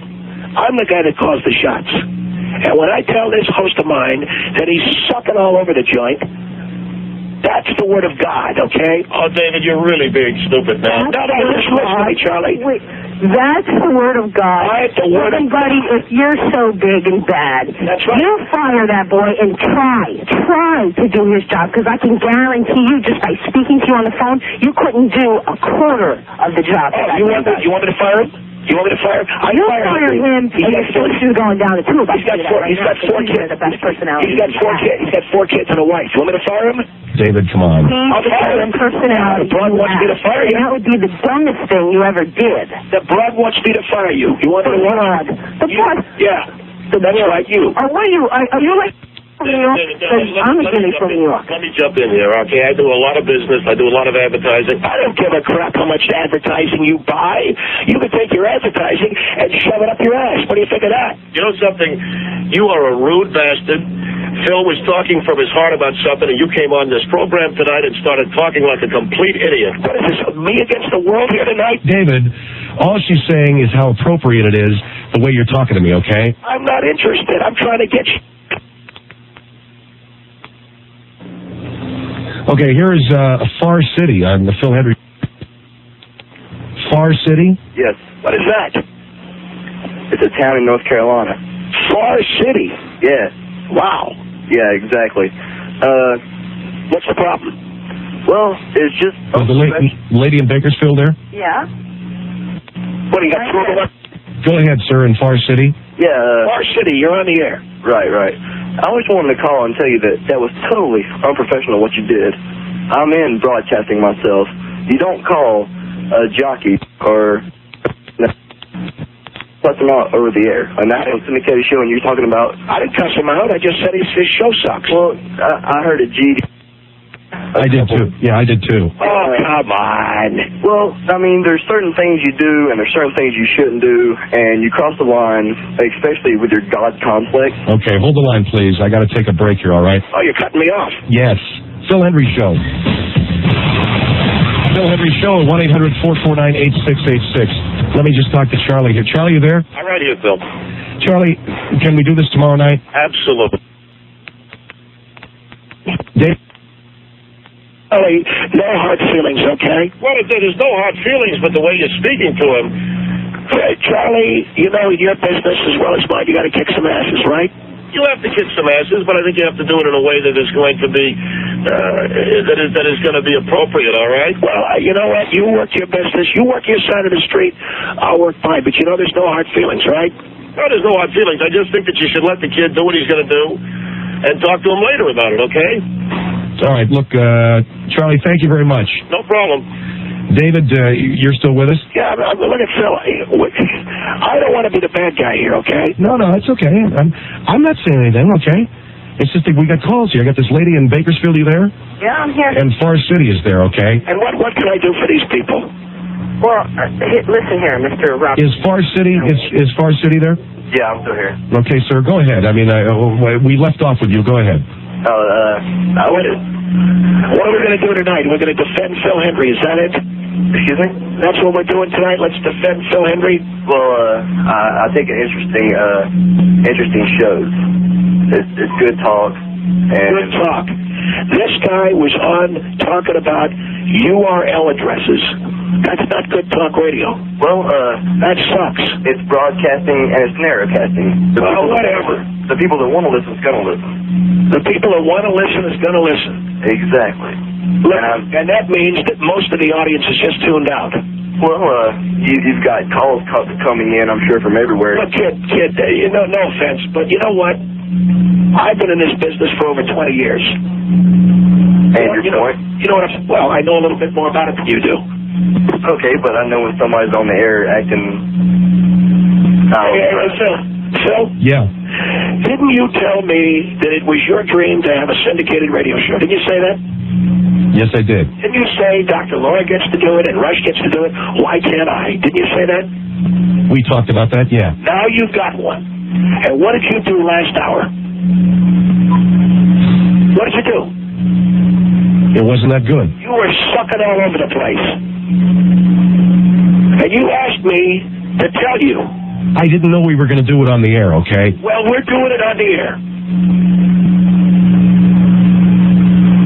Okay? Okay. He sucks.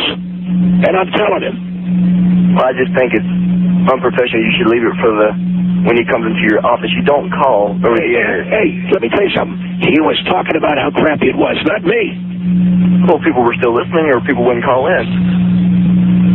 I mean, I'm from North Carolina listening. I understand that. I appreciate that, kid, but this guy can't get away with stuff like this. And I want you in my office every day at 5 p.m. You understand that, Phil? Yes.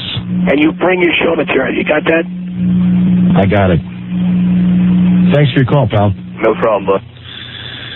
You got a buddy over there in Far City, okay? Look, the kid was calling up because he thought that you shouldn't be doing this on the air. You were talking about it on the radio. I told you I didn't want to do it. Atlanta, you're on the Phil Hendrie Show. Hello. Yeah, I don't know who this guy is, but he's... My name is David G. Hall. I'm the Vice President of Syndication for this company. That's all well and good, but you said you opinionated moron. You asked me... You're calling the woman abroad and that guy from Far City a kid.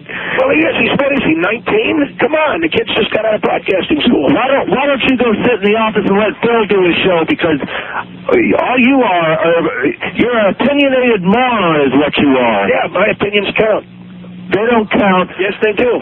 I'm the broadcaster. That Mexican guy was more interested in what you're saying. Are you a broadcaster? No.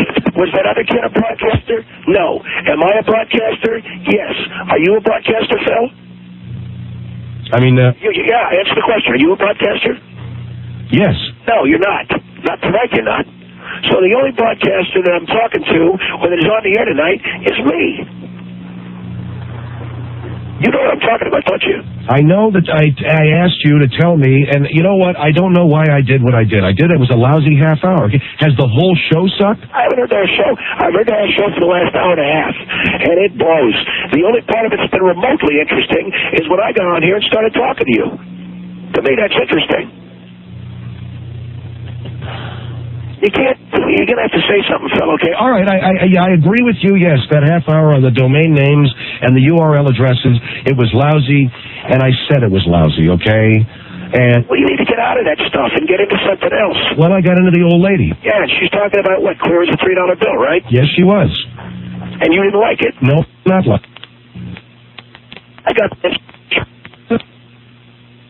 Okay. Too. Well, they feel passionately about the way that you're talking to me. All right, let me talk to you in a more polite way. Let me just say this, Phil. You know that I like you. Yes. You know my friends. Yes. Your show tonight sucks beyond all recognition, okay? Yes. All right, and I got to say something to you about it, don't I? How about... You talk about it on... Why can't I say something about it on the air if you're talking about it on the air? You got these assholes that are calling in, feeding you a lot of stuff. How come you get to talk about it on the air, but I don't? Because it's just me. I mean, I'm talking to the audience, all right? All right, and I'm calling in. Why are you so angry? Because I'm the guy that winds up taking the heat. You suck all over the joint, and I take the heat. Well, you're the big man in the company. Yeah, well, you know what? That's right. I am. And you ought to be able to take it. Well, callers, Phil, are morons. Stop listening to them. They don't have the answers. I have the answers. You said... I know what I said. San Luis Obispo, you're on the Phil Hendrie Show. Hello. Hi. Hi. I'm calling about I guess his name is Dave or... David. Yes, sir. What can I do for you? Well, I've been an employer for over 20 years. Same as you've been an employer for over 20 years. Every time I have to call one of my people, I can never chew them out in front of anyone because I'll be taken to the labor board. And talking to your employee about that, when that was, he was trying his best to put on a show, is ridiculous. Well, let me tell you, I run about a $50 million a year business. Do you work in radio? No. I run a $50 million business just in advertising alone. This radio station does about $50 million. No, more than that. Probably close to $90 million a year in advertising. All right? This is a big stick we got here. Now, nobody's going to take me to the labor board. Well, I'd like to differ with that. Who's going to take me to the labor board? Every time we've talked to our employees the way you're talking to yours, we ended up going to the labor board and nearly get sued for everything we own. What line of work you in? I own a law enforcement type of business. It's a security? Yeah. I've been in it for over 20 years. We're well established. We're one of the biggest companies in the area. What do you mean law enforcement type? You guys are rubber bullet cops, right? We're security, but we government bases, things like that. Nobody takes me to the labor board if they want to work again. Well, what does that mean? You wouldn't have much say in it since the employment offices and places don't give a darn what the employer says. They care what the employee says. And if you're treating him the way I've heard you treat him, I thought that black lady that was on talking was hilarious. I didn't think that she was even serious. And as far as the internet, look, you're a flashlight cop, okay? With all due respect, sir. Yeah, and as far as the internet, I'm setting up my own business, and that information is something I do need. So, and I'm not a moron either. I think you talking to me about your callers that way. That's one way to lose callers and have your business go down the drain is by calling them names. Wait a second, I didn't call you a moron. You called people that do this kind of call in to these shows. You called them. I knew that phone would go out sooner or later. Thank God. You gone? Good, he's gone. You got to hear the phone ready to go out. But I mean, what the man was saying is he is in the security business, and that he has employees, and that they are people that he cannot chew out in public that way, or they go to the labor board. Right. What's that got to do with me? The fact of the matter is that I could take you to the labor board for chewing me out in front of everybody like this. You want to work again? And by you making that threat... Do you want to work again? Yeah, but by you making that threat, people can hear that. What are you going to do? You going to fire me from my job now? Wait, do you want to work again? Yeah, and I will work again because you're making that... No, you won't work again. I'm the guy that calls the shots. No, because you're making that threat. Everybody's heard the threat. So I can work as long as I want to. Look, Phil, do whatever you want to do. Take advice from some guy that shoots rubber bullets. Take advice from some guy that's a beanbag cop. Do whatever you want to do. 20 years up there protecting the people of San Luis Obispo from whatever the hell it is that he does. Or you can take my advice. Now, you know how it is, man. You know how this game is played, okay? You can talk to those people, you can take their advice, or you can talk to some other people. You got any more calls? No. I mean, yeah, we do, but... Well, what's going on? Mike's still screening them. Well, tell him to get off his ass and start screening those phone calls faster. He's doing the best that he can, okay, under the circumstances. All right, well, you got my opinion on this whole thing, all right? You understand that? If you want to talk off the air, we can do that. But you were the guy down there saying your show sucked. And I agree. Thank you for that vote of confidence. You're welcome, Phil. He's right. I did bring it up, and I guess he just hung up there. So that's great. Thanks a lot for calling in there, David. I did bring it up because I didn't happen to think that domain... We want to drone on about all this stuff, that internet law or whatever the heck it was. And I let myself in on it, and I want to thank Charlie LaFountain for coming back tomorrow night. We had to blow it off because I guess this was more important. I don't know. All I know is I walked in here tonight, we had a tough half hour, I talked about it, and next thing I know, I got him on the phone telling me this, that, and the other thing. Just have our lives around here, okay? The Phil Hendrie Show at 1-800-449-8686, 1-800-449-8686, and my apologies to all of you. Can I tell you? 1-800-449-8686. Phil Hendrie Show at 1-800-449-8686. Bud Dickman is here from the news department. You heard what happened, right? Well, I heard what happened, and I think that, I know that here's Methodist Mass sometime. But what? But you have to understand, if you're not doing good, I'm also going to talk to you about it. All right. I mean, you know what? I'm not even attacking David. I know a lot of nights that I'm against him, but tonight I think, you know, I kind of let myself in on it. Yeah, and you have to understand, like a lot of people say, you got to take it like a man. Well, I'm taking it, okay? It's just, why does he have to scream and yell? Because he's in charge of a big radio station. All right, I already screened line 6. I already got line 6. So let me talk to her. Was this Mary? Yes, hi. Okay, yeah, because we already talked to you about, you worked at an Atlanta radio station? Yes, that's correct. And I did broadcasting. What was the name of the station? It was a Christian format station, WAEC, that was, the practices there were extremely... What's on the dial? What's on the dial? It's 860 on the dial. I don't know it. Okay. Well, why would you know it? You probably wouldn't. Have you been to Atlanta? No, I've never been to Atlanta. Well, then you wouldn't know it. All right. Okay. Go ahead, ma'am. But it was a very financially successful radio station. I worked about 70 hours a week, nonstop, no lunch, no breaks, no days off. I was program director and operations manager, and I was treated. I heard exactly the things said to me that were just said to you. Ma'am, what were you doing wrong? Ma'am, this is Bud Dickman. I'm with the news department. Yes. What were you doing wrong? What did I do wrong? Yes, ma'am. Well, I didn't go along with a lot of unethical practices that I saw. And when I called someone's hand about it, that's when it was time for me to go. Who's to say? Well, no, wait a minute. Let's not, you can't say that, okay? Okay. Because, obviously... Well, what you're saying is your opinion. Yes, my opinion. Yes. Yeah, that's exactly right. Otherwise, you got Phil's ass in a sling. Huh? You got to put Phil's ass in a sling. Yes, let's take care of Phil. But anyway, that's the reason why I'm not working, and that's the reason why I walked out the door. And well, let's put it this way: you had a difference of opinion with management, and it happens. Yes. And. Well, that's different. I mean, if you can't take the heat, get out of the kitchen, you know? Oh, well, I've had, hotter heat than that in bigger radio stations, but there's just a lot that you don't need. A lot of it is just disregard for the people who work there. And what about the larger companies that just pay the people crap? Are you Christian? Yes, but I'll never work in Christian radio again. What? Are you Christian? Yes. She said yes, she is. Yes. So did you play music on the station?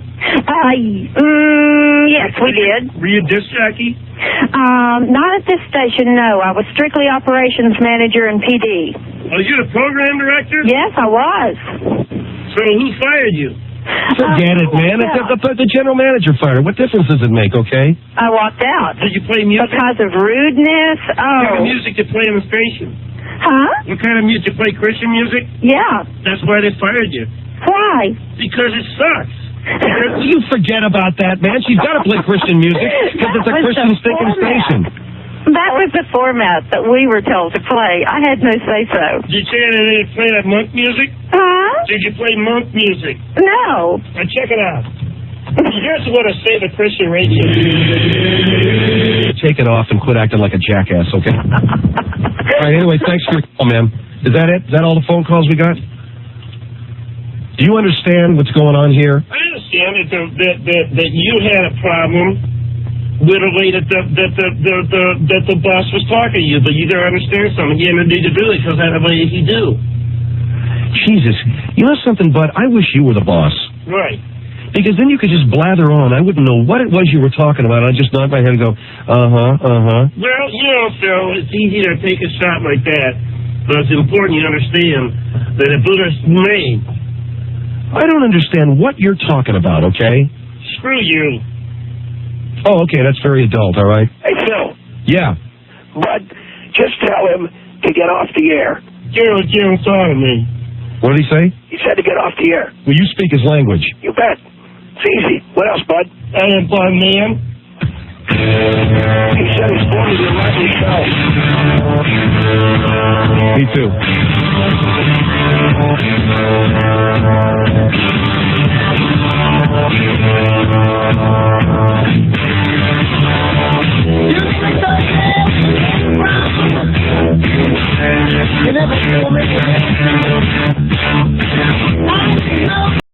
Let's see, we got another hour here before we all vamoose for the Thanksgiving holiday tomorrow, and I wanted to talk a little bit, I guess, about, the radio station. I wanted to bring David Hall on, who is our program director. He is one of the people who works behind the scenes here at KFI, and I didn't want to interrupt your celebrating, David. I know that you're probably getting ready to go to sleep in time for a big day. You got some big things planned? We do, Phil. We're going to have a Thanksgiving here with family and friends. It's a little late in the evening, and we put a few of the members of the family to sleep, but we're going to be knocking off ourselves. It's going to be a great day. As the program director of this radio station, David, you're behind the scenes. You see everybody working. You see how we put the product together every day. And I guess Thanksgiving is a time for us to sort of reflect on the year that's gone by, huh? Phil, in a lot of ways it's true. I look at how hard everybody works, and I want to thank everybody. One of the reasons why I wanted to come on with you tonight is to thank everybody who works here at KFI for a job well done, to thank them for their tremendous talent.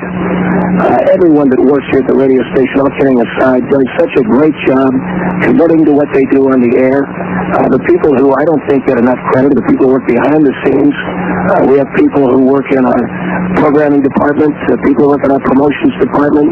I know you know Stuart Turner has helped a lot with the compact disc. Yeah, Stuart's been totally indispensable when it's come to our CD and lining up our signings. Stuart does a great job.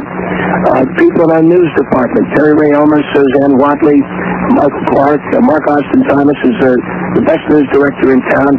We're very thankful, Phil, for a great staff of people and for a tremendous effort that they give And I think we certainly don't want to forget about our air staff, but I wanted to mention the people from behind the scenes. But we've got a great on-air staff. From yourself, Phil, you're a tremendously talented guy. John and Ken do a great job for us.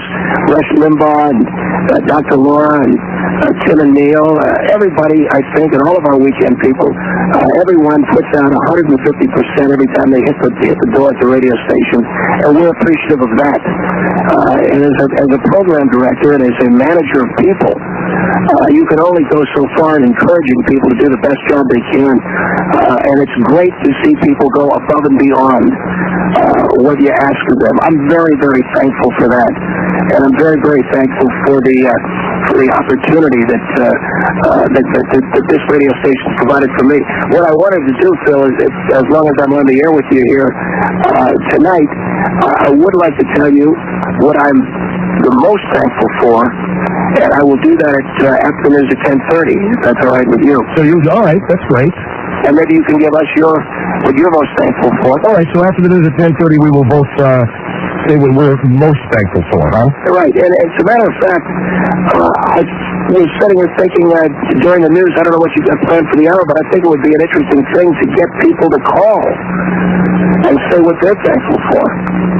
On this Thanksgiving weekend, people are reflecting. We're not just talking about what we do here, but people out there have their jobs, they have their families.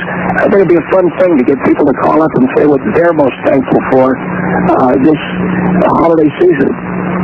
And we had a couple of things we've been talking about in music. But I think what I'm saying is I don't want to tell you what to do with the show or anything, but I think it would be fun to hear what people are most thankful for on this holiday season. You're going to call up and say what they're thankful for. Right. Yeah. That would be. I think, Phil, it would be good for you to do something like that. Yeah. You know what? If you wouldn't mind, unless you got a problem with that, I think it would be a lot of fun to have people call in and say what they're thankful for. Yeah. Sounds to me like you're resisting the idea a little bit. Well, it's how do I put this? It's rather cliche. I mean, a lot of talk shows all over the country. I mean, they where Maria works, in fact, at the KFC in Sacramento, the morning show up there. I mean, it's very nice guys, but they devoted 3 hours of their show this morning to what are you most thankful for? Right. It strikes me as very cliche. I think so, honestly, seriously, and I don't want to tell you what to do in your show. I really think it would be good for you. I think this is a side of you that the audience would enjoy to see. The family man, the guy who is a real guy, and I think that it would be a very, very good thing for you to take these calls from people. But the problem I have with that is I pride myself, at least I try to, on being original. I try to come up with, you know what I'm saying? Well, you got to be original. Yeah. Well, far be it for me to tell you what to do. I don't know if you think you're some kind of an artist or something. I don't think I'm some kind of an artist. You want me to do the hour of taking calls? Phil, it was a suggestion that I had for you to have people call in on the talk line and say what they're most thankful for. I think it's something that's very good for you. I think it would be good for the program, and I think it would show a side of you that the audience doesn't know much about. If I ask people to call in what they're most thankful for, it seems like such a cliche. I would really appreciate it if you would do it. Well, I don't know what you've got planned, and I don't want to tell you what to do in the show, but I would really appreciate it if you would do this for this hour, Phil. You've got one more hour left here on your program, and I'd like you to ask people to call in. I haven't heard you give a phone number out.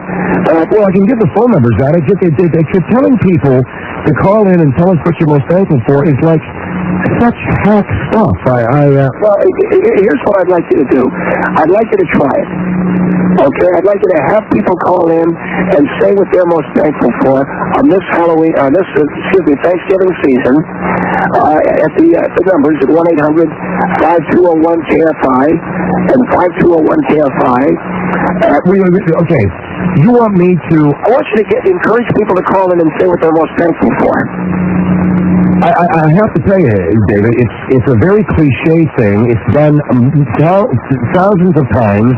What I want you to do is not to doubt me, all right? Don't doubt what I'm asking you to do, and we're doing this on the air, which is a little embarrassing. No, I'm aware of that. And I'm sorry that I'm talking about this. Well, but don't argue with me.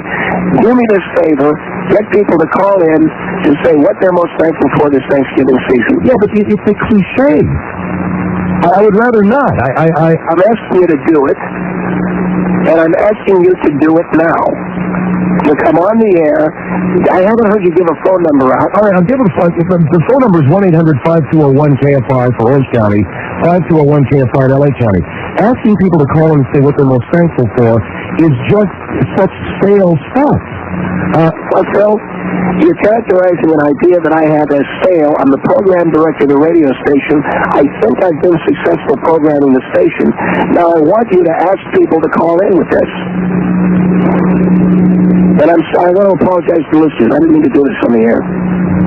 I realize that you didn't. So please have them do it. Phil, I'm asking you as a professional. David, I understand that. You can call up now and tell us what you're most thankful for at 1-800-5201-KFI in Orange County, 5201-KFI in LA County. What are you most thankful for this Thanksgiving season? What are you guys most thankful for this Thanksgiving season? Give us a call and we'll talk about it. Give us a call and we'll talk about it here at 1-800-5201-KFI Orange County, 5201-KFI in LA County. And what I resent a little bit, Phil, is that you gave me an argument about it. David, the reasons I gave you is that the people calling up, it seems so. Just please don't give us a review. I've already heard your opinion.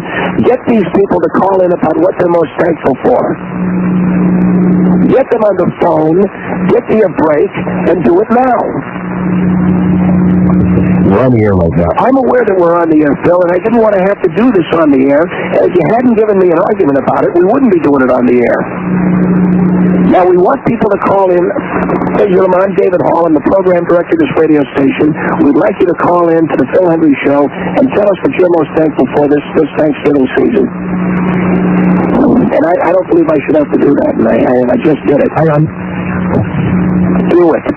Please call in and tell us what you're most thankful for at 1-800-5201-KFI, Orange County, 5201-KFI in LA County. Now go to your traffic. David Hall is our guest here on the Phil Hendrie Show. Hi. Phil Hendrie. KFI AM 640, more stimulating talk radio. This is the Phil Hendrie Show. Happy Thanksgiving to you. Our number is 1-800-5201-KFI Orange County, 5201-KFI in LA County. On the line with me is David Hall, our program director, and we were discussing working here at KFI. I wanted to get into some other discussions about music. But we're not going to talk about that, right? No, what we're going to... You want me to take calls from people? Why are you stumbling over it? We're on the air right now, Phil. You know very well what I want you to do, to take calls from people. Take calls from people to say what they're thankful for. That's right. Why are you see, you're giving me an argument about it? I told you I thought that it was a very cliche thing to do, a very hack thing to do on Thanksgiving, take calls from people. What are you thankful for? You know what I'm saying? Yeah, we heard your opinion. All of Southern California heard your opinion.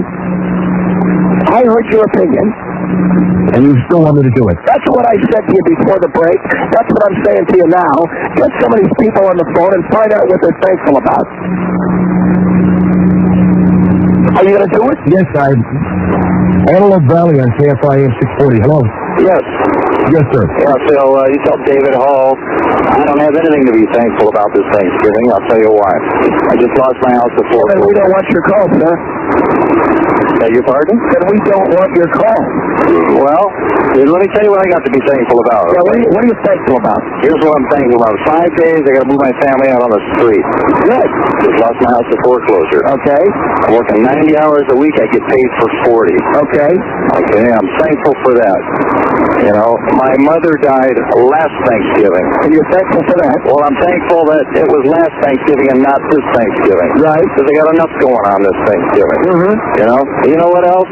I'm thankful that I don't get to see my son, who's 10 years old. I haven't seen him in 8 years because my ex-wife friggin' took him to the Philippines, kidnapped him. Well, you must not like the kid very much. Yeah, but the DA's on my ass for child support, and they mail it to the Philippines. And you're thankful for that? Well, I'm thankful I'm not in jail because the DA hasn't caught up with me yet. You know why? Because they're incompetent. You can tell Garcetti that. Okay. Well, why don't you tell him yourself? Well, you know what? I would, except... You don't want to go to jail? No. No, I don't know. I've got the same address I've had for 8 years. Hey, what's your name? Well, let's see. My name's Bob. What's your last name? Who he is or what he is. You hear that guy? He's thankful that he doesn't have his kid. He's thankful that his mother croaked, and he's thankful that his house burned down. What do you try to pull? I didn't pull anything. The guy called up. He called up. What I said to get some people on the phone here who are thankful for something. He called up, and that's what he's thankful for. That his kid's dead, and his old lady croaked, and he's living in the street. What an idiot. And you should have put that guy's name on the air. I'm not going to put anybody's name on the air, because I don't know if he's saying the right name or not. Covina on KFI AM 640. Hello. Jesus. Get a load of that guy. Hello. Yes. I want to tell you that I'm thankful that I don't have that idiot for a boss. And he ought to be thankful he has you, because if it wasn't for your success, he'd be out of a job. What do you mean an idiot? Idiot. You talking to me? Yes. I'm an idiot. How can you be so stupid like that? What do you mean stupid? You treat him like crap. I'm telling you calling me an idiot on Thanksgiving. If it wasn't for the people that work for you, you'd be out of a job. No. It's the other way around. If it wasn't for me, the people that work for me would be out of a job. Well, if you're calling for people to call in to be thankful, why don't you tell the other guys? You thankful your mom died? Did you hear that guy? Did you hear the guy? I called it for something to be thankful. He says, I'm thankful my mother died. Well, what are you putting him down for if you want him to call in to tell you that? So the guy's thankful that his mother died. No, he didn't say that. Well, yes, he did. He said he's thankful that his kid lived in the Philippines. No, you're turning it all around. No, you're turning it around. What did you hear him say? What did you hear him say? He didn't say that. He said, huh? What did you hear him say if he didn't say that? I don't know. I'm mad. Yeah, there you go. You don't know. Well, I do know, but I don't want to talk about that. I want to talk about what I first called for. You're all confused. No, wait a minute. You're all confused. Wait a minute. You ought to be thankful for him. You ought to thank him and apologize on top of that. You ought to apologize for Phil. I ought to be thankful for the nut that called and said he's glad his kid moved to the Philippines. Is that what you're telling me? No, David. That's not what I said. David, what's she saying? Well, you pay attention if you want us to call in. Pay attention to what we have to say. I asked you what the guy said, and you said you forgot. You asked me to pay attention? What? You're all in a heap. No, that's not the point. You're like a lot of those Filipinos. What did you like? Call in and say why you're thankful. And I'm telling you I'm thankful. I don't have a boss like you because you're such an ass. On Thanksgiving, you called me an ass. It ain't Thanksgiving yet. Oh, I see. If it was, would you call me an ass? Ma'am, that guy called and said he was thankful that his mother died. And then he called and he said that he was thankful his kid was in the Philippines. No, he didn't, David. He said, would you shut up? I'm talking to the lady. And then he said that he was thankful that the child support checks weren't getting paid. What kind of a screwball is that? He didn't say that. What? Are you kidding me? Hendrie. Yeah? What did he say? He said he was thankful that his mother died last Thanksgiving, so she didn't die this year. No, he didn't. Yes, he did. That's what he said. No, he didn't say that. David, shut up, Hendrie. I'm talking to the lady. So what I'm saying is, that guy's a nutcase. Hey, and takes one to know one, pal. Takes one to know one. What does that mean? Exactly. Where's your ex? Well, she put me down.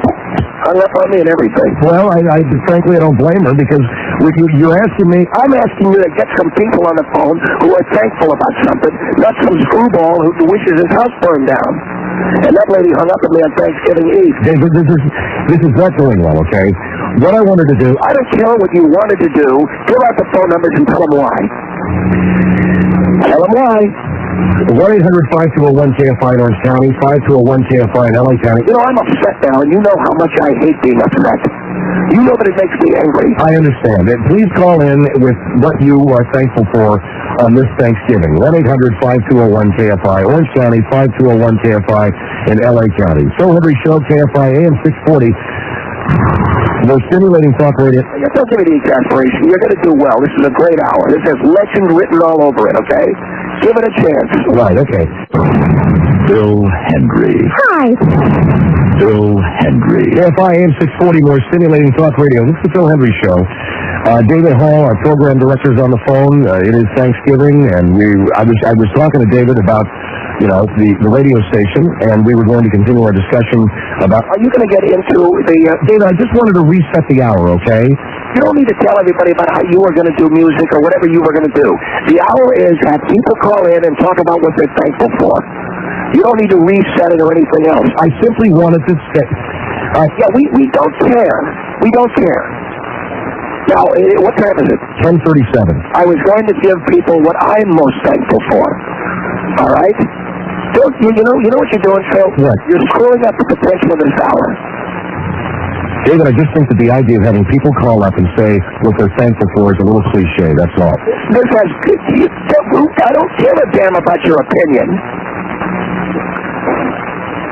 What are you most thankful for? What I am most thankful for, David G. Hall, the program director of this radio station, what I am most thankful for this Thanksgiving season is my talent, and that God gave me the talent that I have to program a great radio station.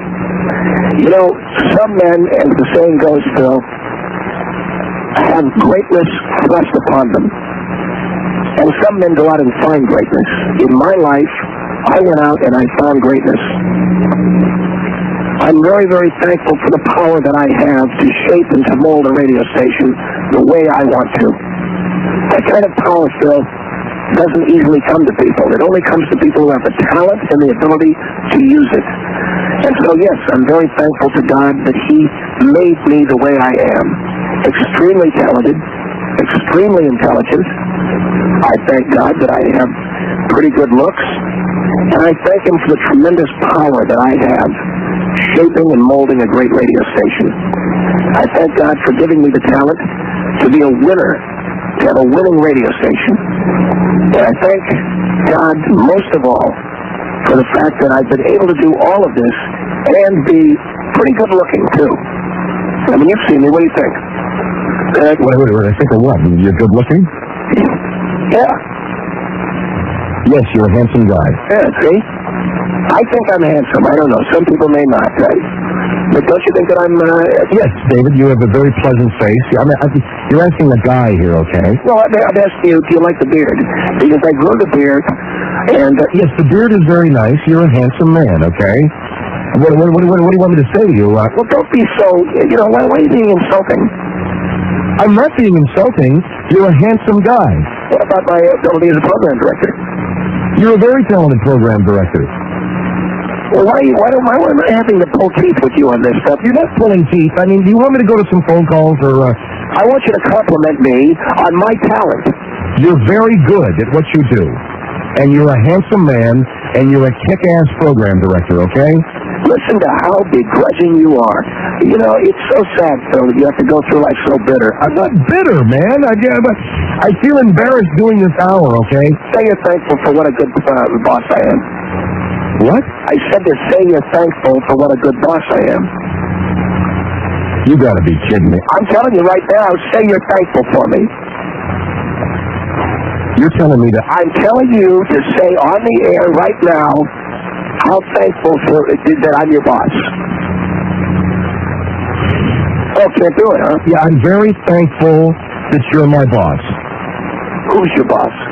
David Hall. I go to a call. Anaheim on KFI 8640. Hello. Hello? Yes, ma'am. Hello. Hi, I'm Linda in Anaheim. And Hello, I would like Linda. to say that I am thankful that I have never had to be touched or even requested Dr. Kevorkian. within my family. What is she saying? Hello? Yes, ma'am, go right ahead. David, the lady is saying what she's thankful for. Okay, well, I am thankful, that my family has not had to be touched by Dr. Kevorkian. All the way back from 1963, which is... What is she saying? Hello? Yes, ma'am, we're hearing you. David is... You said it twice now. Are you okay? Yes, we're fine. Go right ahead. Okay. Well, I am thankful. Do you get there? That I'm hearing you. My family has not had to be touched by Dr. Kevorkian. You're thankful that you haven't been touched by Jack Kevorkian? No, that we haven't had to be. That we have not required him. What sense are you talking about being touched? Well, because from 1963... David, are you aware of who Jack Kevorkian is? Oh, I absolutely No, I'm asking my program director. Excuse me. Who am I speaking to? Am I speaking to Phil? I'm Phil Hendrie, the host. My program director, David Hall, is on the line. Okay. Phil, I would like to talk to you and not your boss. I just want to ask you one question, please. Yes? This is a show about being thankful at Thanksgiving time. Right. And you're coming on with death? Is that what... Because... Excuse me, but... David, let her say what she wants to say. Thank you, Phil. Go ahead, ma'am. So you're thankful that Dr. Kevorkian is someone you've not needed. No, we have not needed Dr. Kevorkian. And members of my family have not died in dire, pain, and they have all lived with different qualities or different ailments through life. And my first real thing was in 1963 when my grandfather, at the age of 63, passed away. He just sat on the edge of his bed and passed away. Let the lady talk, okay? Yes, ma'am, go ahead. Thank you. What are you talking about? And then, in 1971, on a Thanksgiving day, my wonderful mother-in-law passed away without a lot of pain and suffering. There you go. And then, in 1980, and then in 80 and 81, my father and his mother passed away. Isn't that great? Is that what you're trying to tell me? No, I'm just telling you. No, she's saying they died without a lot of... died without a lot of pain and suffering. Anybody else? And if they had Dr. Kevorkian around, who knows what in the heck he would have done to them. He might have put them out of their misery without any pain and suffering. No. They really didn't have the pain and suffering. I had a husband that died at the age of 33. And if Dr. Kevorkian had put him to death, they would have been in mortal pain. Is that what you're saying? No, I'm just saying. I want to talk to Jonah Weiland. How this call got on the air? I said the lady is talking about... Talking to Phil? Of course you are, ma'am. And I'm trying to tell David, the woman is talking about she's thankful that her people... Her father, her mother... No, I'm just saying that I am thankful that I didn't have to call on Dr. Kevorkian. But if you will let me continue, I would just say that I am a believer in... Did you say that your father died in 1980 and 81? No, my father died in 80. His mother died in 81 at the age of 90. My mother died in 1990, and 16 days later, her mother died at the age of 90. Is that it? So we come from a line of long livers. You want to see how long our livers are? Yeah, you come from a line of a lot of dead people, is what you're telling me. No, what I'm saying is, though, is that... Dead in your family. Is anybody alive in your family? David, I think you're being disrespectful now. You shut up. I'm talking to the lady. Phil?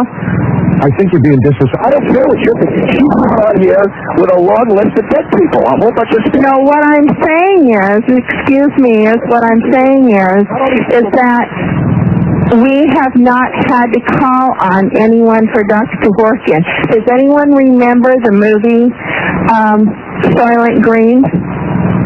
Yeah, they ate all the dead people. No, they didn't. Yes, those were little fingers. They ate all the dead people. No, those were just little fingers. They didn't eat all the dead people. Dead people. You're No.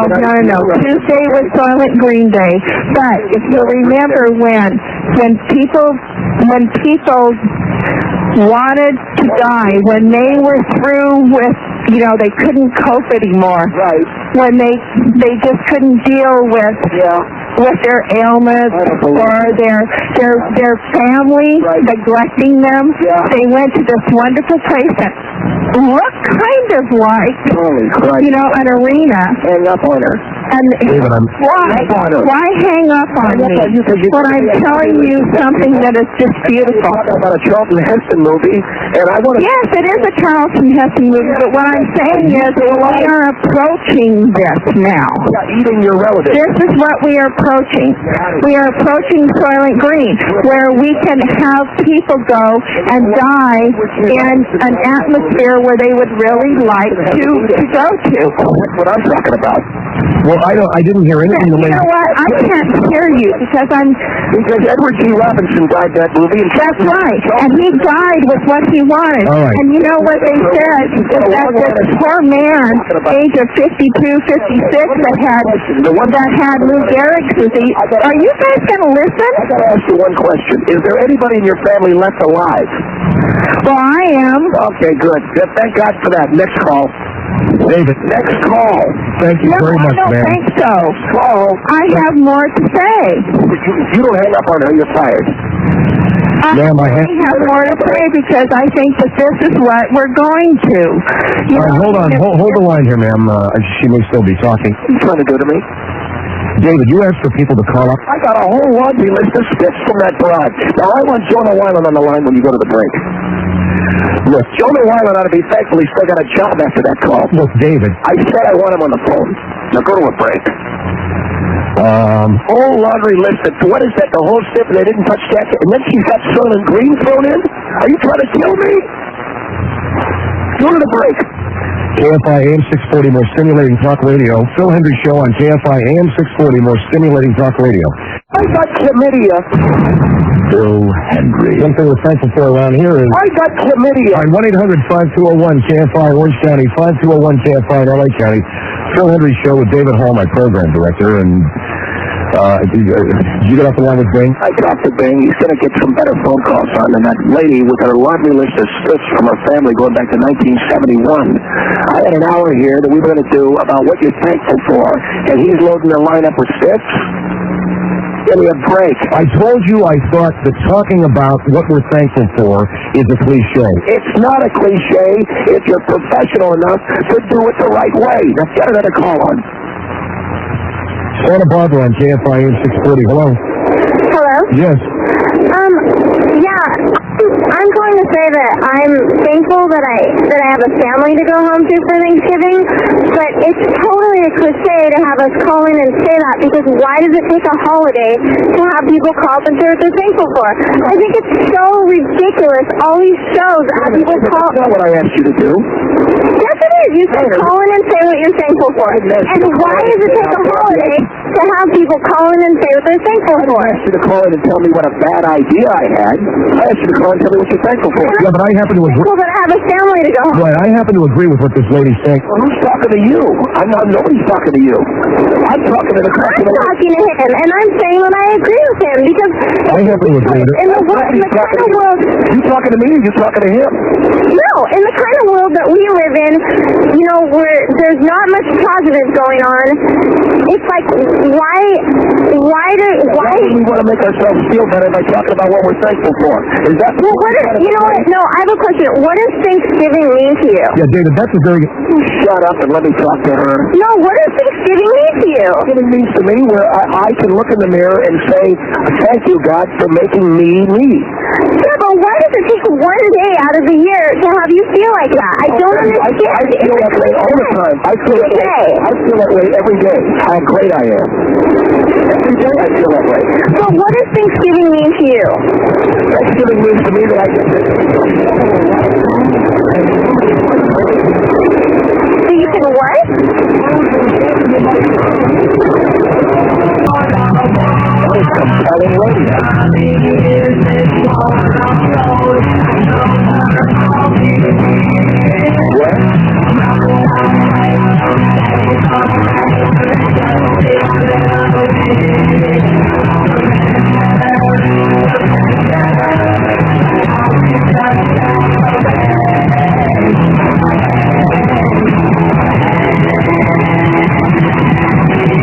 I've never seen anything like it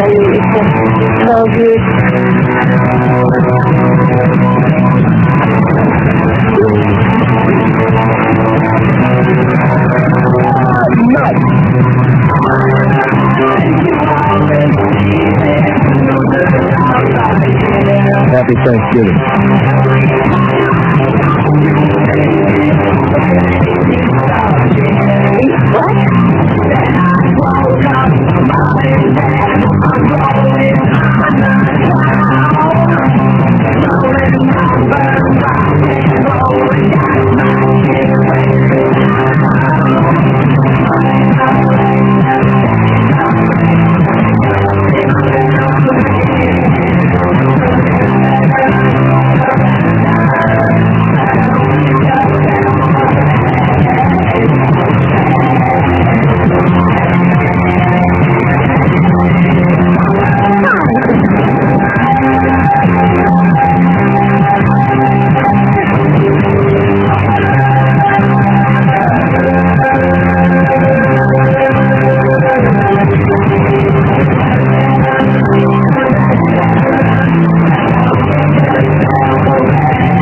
Los Angeles, that's Stimulating Talk Radio. God bless you, each one.